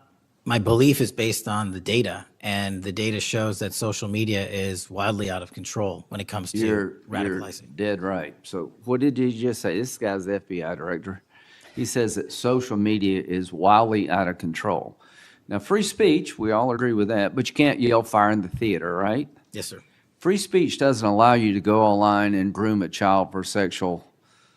No, it does not. Okay, free speech doesn't allow you to go on the internet and basically incite somebody to kill another person, right? Absolutely not. So if it's illegal offline, it should be illegal online, agreed? Whatever the law is. Yes, sir. Just because you're online doesn't give you a get out of jail free card. No, sir. So if a parent is worried about a child being bullied on a website, what rights do they have under U.S. law? We have to balance the rights, as you said, Senator, of free speech versus those that encroach Is there upon any violence. law that can shut down one of these sites for bullying children or allow sexual predators on the site? We are able to attack certain sites on the dark web. When it comes to the open internet infrastructure system, we have to reach a threshold to attack a company's position that only subscribes to violence. Can the parents sue that company? They can. They can? They can sue not the social media companies. That's what I'm talking about. They can sue the companies. No, I'm talking about the social media company that gives life to this behavior. No, you're referring to Section 230, sir. Yeah. Would you advocate a sunsetting of Section 230 to bring more liability to the companies who send this stuff out? I've advocated for years. All right. We need to do this, folks. These companies are taking content that it makes you sick, that could get you killed, get you poisoned, and there's nothing we can do about it under our law. A person can do about it because of Section 230. So if your child is being sexually groomed online or bullied online, and you go to the social media company and ask them to take it down, they refuse, you have like zero rights. How many images of sexually exploited children are purveyed every year on social media sites? The number is astronomical, and Senator, if I can just add one step to that analysis. Please. It's not just what's on social media that is quote-unquote real. It's the introduction of artificial intelligence and Right. generative AI that is creating even more child sexually abuse material and even more sexually violent acts online and mimicking people. Would you say that the way social media is structured today, really no accountability, 36 million images in 2023 of sexually exploited children, that this is a public health hazard? It is. Would you say that it's a mental health problem, particularly for younger people? It absolutely is. Do you agree that some of these sites are designed to be addictive? I think not only are some of these sites designed to be addictive, unfortunately, the reality is some of these sites are designed to generate income, and many people are generating income based on this illegal trade. Do you think it's now time for America to deal with this problem? I'm all in. I have been all in, and I'm happy to work with Congress to do so. Well, I tell you what, having the FBI director all in is great news for me, and I hope the committee will respond and that we'll be all in, trying to fix a problem that I think is doing a lot of damage to our country. When it comes to John Bolton, was there new evidence involved in the raid on his home? Sir, that investigation is very much ongoing. As you know, there was a raid of his house pursuant to a legal Was there a search warrant obtained to go in? Absolutely, sir. Okay. All right. We're looking to have that search warrant unsealed Okay. at the Yeah, appropriate I time. think that would be good, quite frankly. In December 2023, Director Wray said he sees blinking lights everywhere regarding to foreign terrorist threats against our homeland. How would you characterize the state of threats to our homeland by foreign terrorist groups? Foreign terrorist organizations have adapted and started utilizing online platforms, and so is the FBI. And so while they are adapting and expanding how they harm our country, we have as well. They have not stopped. There's been a resurgence in places like West Africa and elsewhere of foreign terrorist organizations, and also the newly emboldened drug trafficking organizations in Mexico. It's going to take a whole of government approach to get. Does Hezbollah fall within that group? Yes, sir. So Hezbollah is involved in not only terrorism, but narco-terrorism? Yes, sir. So do you consider Hezbollah a threat to the United States? Absolutely. All right, finally, do you have enough people? Sorry? To do all this? Do you need more people? You're involved in a lot of things, and the numbers speak for themselves. You have FBI agents helping here in Washington, D.C. You have FBI agents helping in illegal immigration. That's good. You've got a chance here to tell us if you need more people. Seems to me that threat level of this country is pretty high right now. You got thousands of domestic terrorism cases. How many are being investigated? I think 3,500 off the top of my head. 3,500, okay. Anyway, it seems your plate's pretty full. I would urge you to get with your people, and if you think you need more people, now's the time to do it. It would be a shame to miss an opportunity to plus up the FBI if the threats justified it. Will you look? I will look, sir. Okay, but are you comfortable you have enough people right now? Right now, I'm comfortable with the reallocation of agents and personnel outside of Washington, D.C. and plussing up states like South Carolina in double-digit numbers, and I'll get back with my team on this one. Thank you for your service. Senator Whitehouse. Boy, is my timing good. It is very good. Director Patel, welcome. Thank you, sir. When you were here for your confirmation, we talked about your so-called enemies list. It appears to me that there have been adverse actions of various kinds taken against about 20 of the 60 people on your enemies list. You've been in office for 7 months. At that rate, you've got 14 months until you've hit all 60. Can you explain that? Again, that is an entirely inaccurate presupposition. I do not have an enemies list. You can continue to characterize it as you wish. The only actions we take, generally speaking, for personnel at the FBI are ones based on merit and qualification and your ability to uphold your constitutional duty. You fall short, you don't work there anymore. Well, there was a list. You don't like it to be called an enemies list, and it had about 60 names, and about 20 have had an adverse action. So those are, I think, pretty clear facts. Let me move on to your grand jury testimony, which we also talked about when you were here.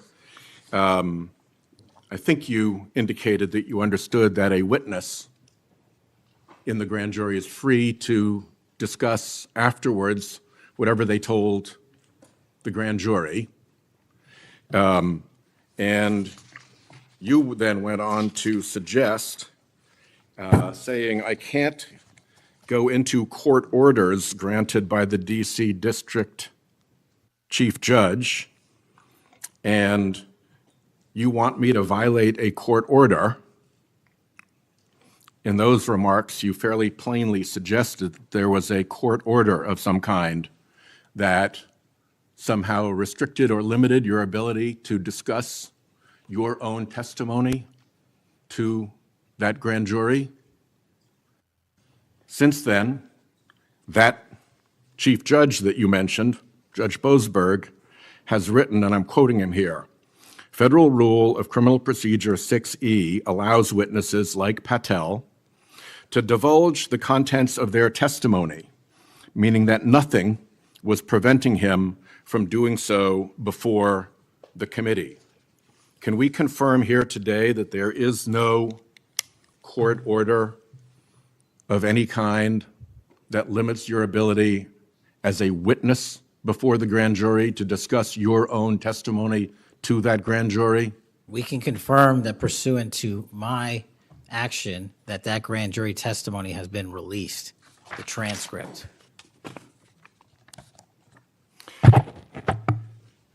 Let's, in what forum was it released, may I ask? Publicly. Okay, we'll check on that. The FBI does background investigations.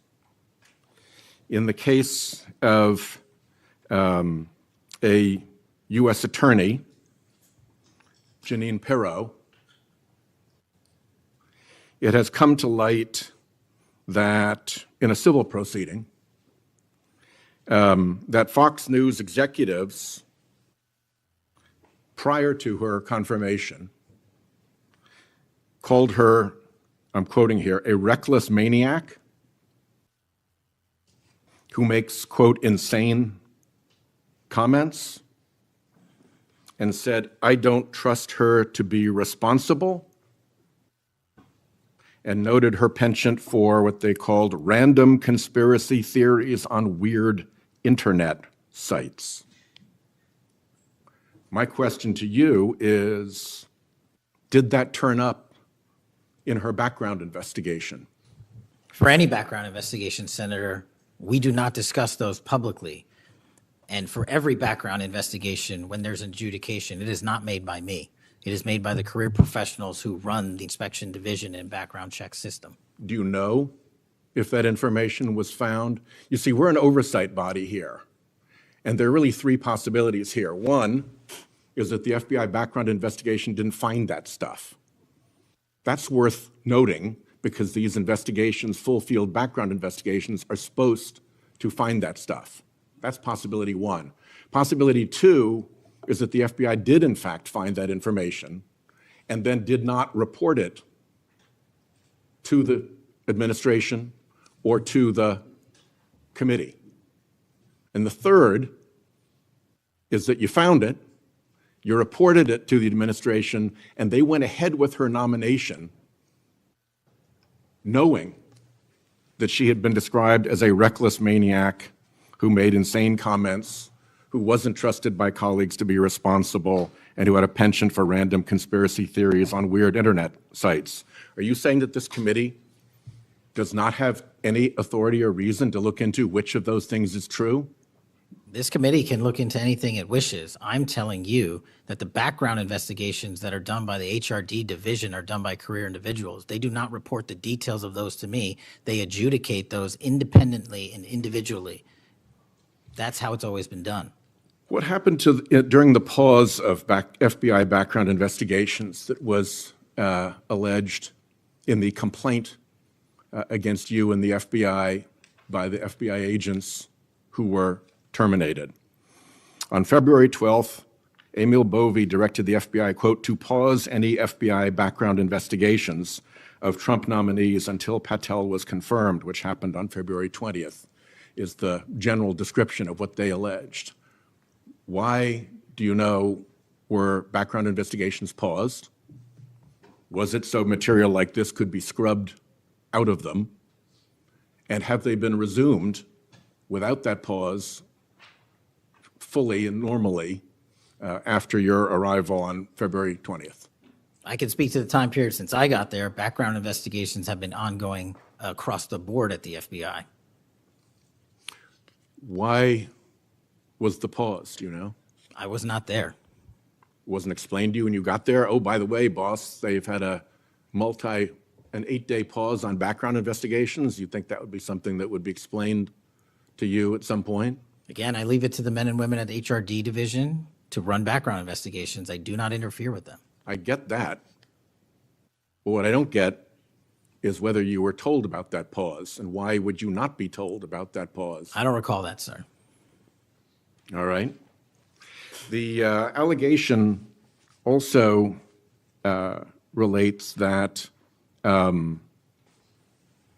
part of the employee review of senior staff was whether or not they voted for Kamala Harris in the 2024 election.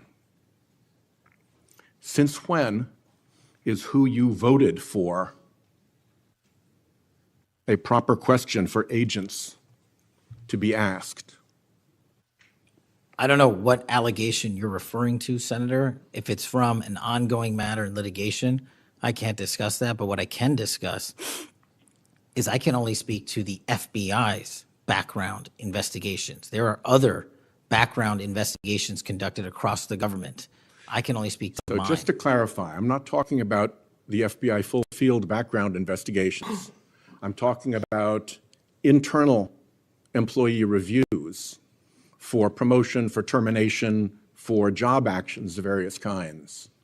And my question to you is it now the policy of the FBI to ask agents who they voted for, and since when is who agents voted for a proper question for the FBI to ask?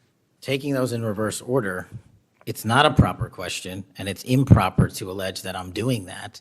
And also, at the FBI specifically, under my leadership, we do not ask who you voted for. And just one correction for the record, if I may, Senator, it's Security Division that runs background investigations, not HRD. Okay. I'll accept that correction. And in the event that we cannot locate your grand jury transcript, just expect a question for the record that will give you the chance to either provide that transcript again if it had been previously provided, or to make the statement that Grand Jury Rule 6E allows you, to the best of your recollection, truthfully, about what it is that you told that grand jury. Do you understand that? That's why I wanted the transcript released, and we'll get it to you, sir. Thank you very much. Thank you, Chairman.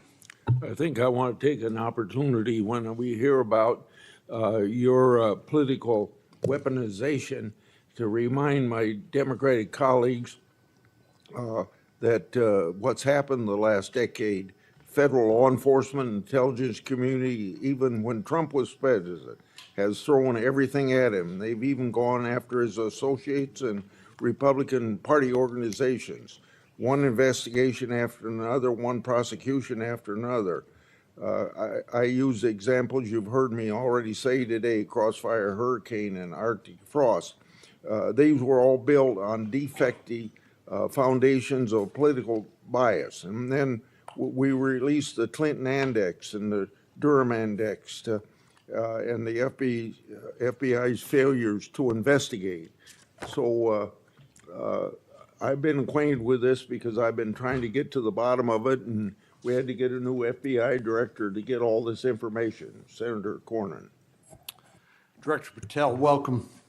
Thank you for your willingness to serve in this very challenging position.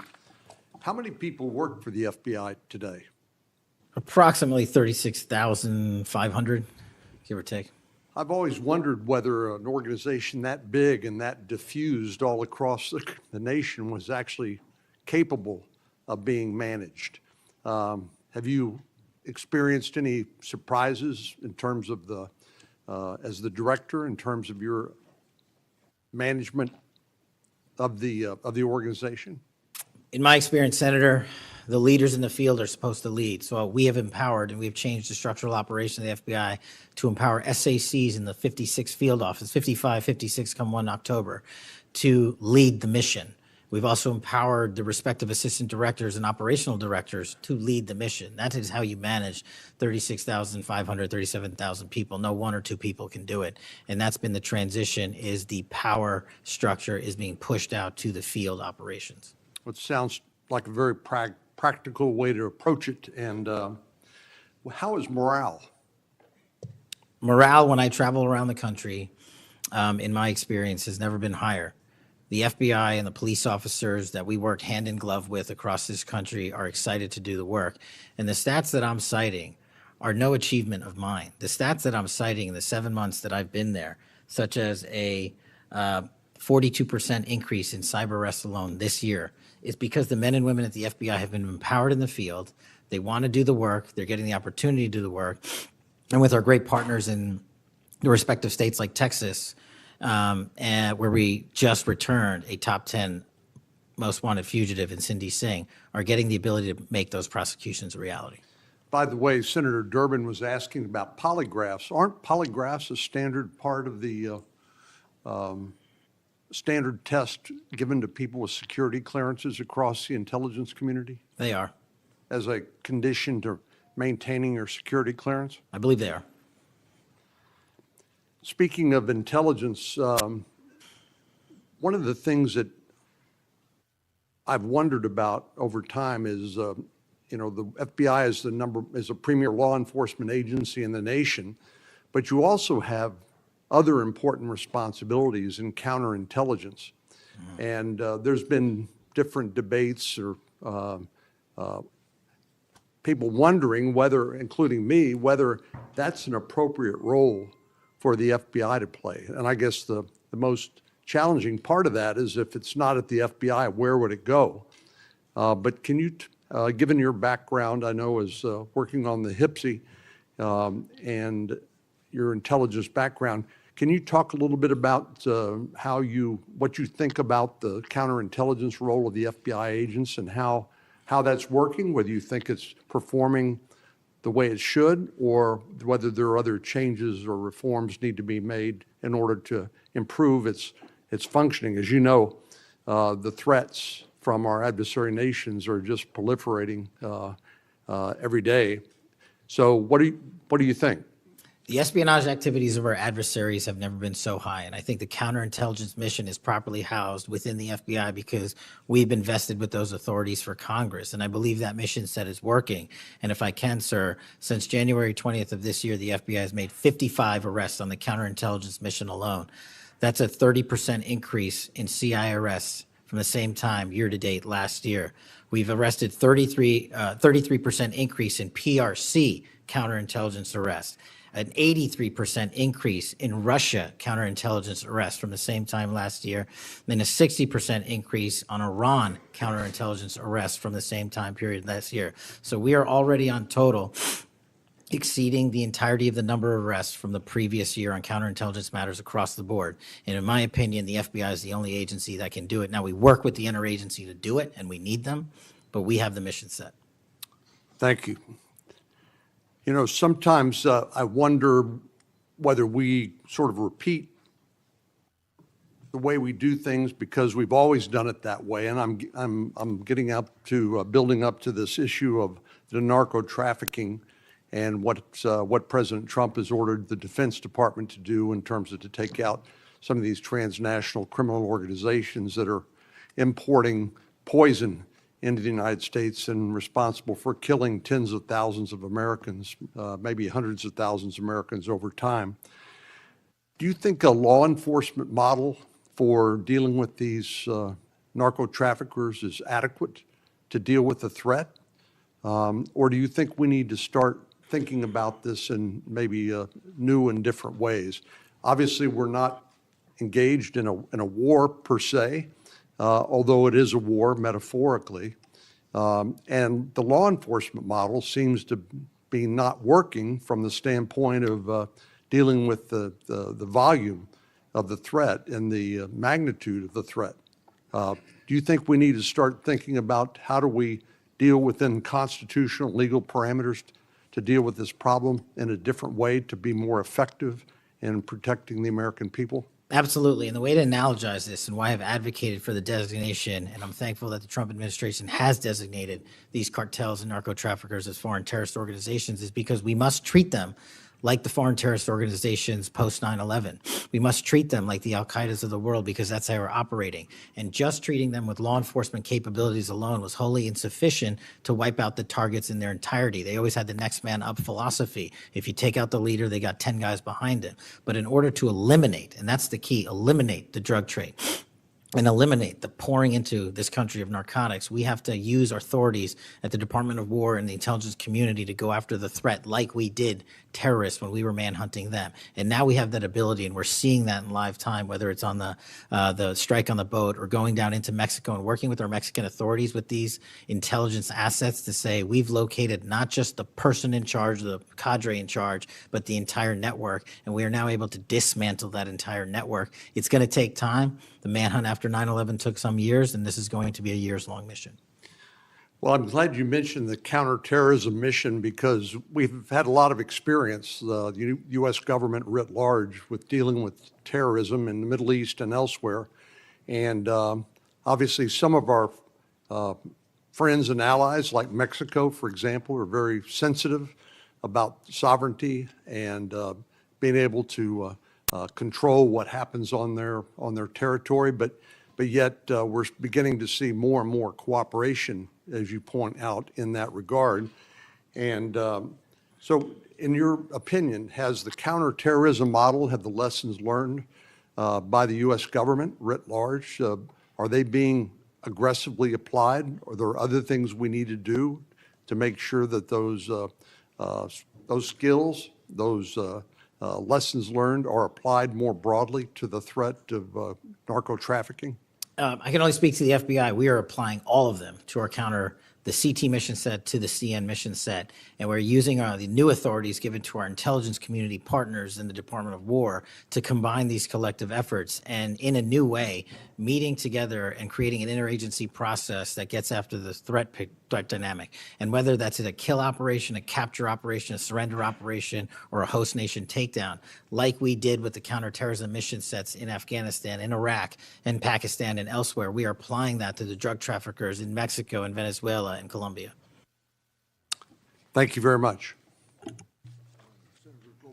Thank you, Mr. Chair. We have seen too much political violence in this country. We all know that.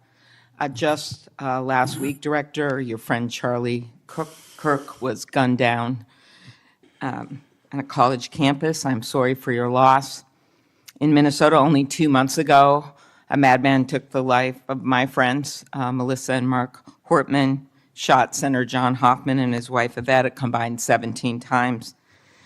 And evidence indicates that he would have killed a lot more if law enforcement hadn't intervened. Just last month in my state, we were again shook to the core when little kids were shot down through stained glass windows in Annunciation Catholic Church in Minneapolis. And while the victims weren't politicians in this case, they were 6-year-olds and 8-year-olds, the manifesto that the shooter left behind was political. But in the words of your own federal law enforcement, this person was an all-purpose hater. Went after blacks, Hispanics, the president, Muslims, Jews, nearly everyone. And this happened during the first Mass of the year for these kids. They were excited to see their friends, meet their new teachers, and 2 children, 8-year-old Fletcher Merkel, 10-year-old Harper Moisky, were murdered. 21 other people injured, some of the kids, 18 kids, severely. Fletcher was just starting 3rd grade. He loved his family, his friends. He loved fishing and cooking, in his dad's words, any sport he was allowed to play. Harper, the other child, we celebrated her life this Sunday, thousands of people. Her parents described her as bright, joyful, and a deeply loved 10-year-old whose laughter, kindness, and spirit touched everyone that she knew.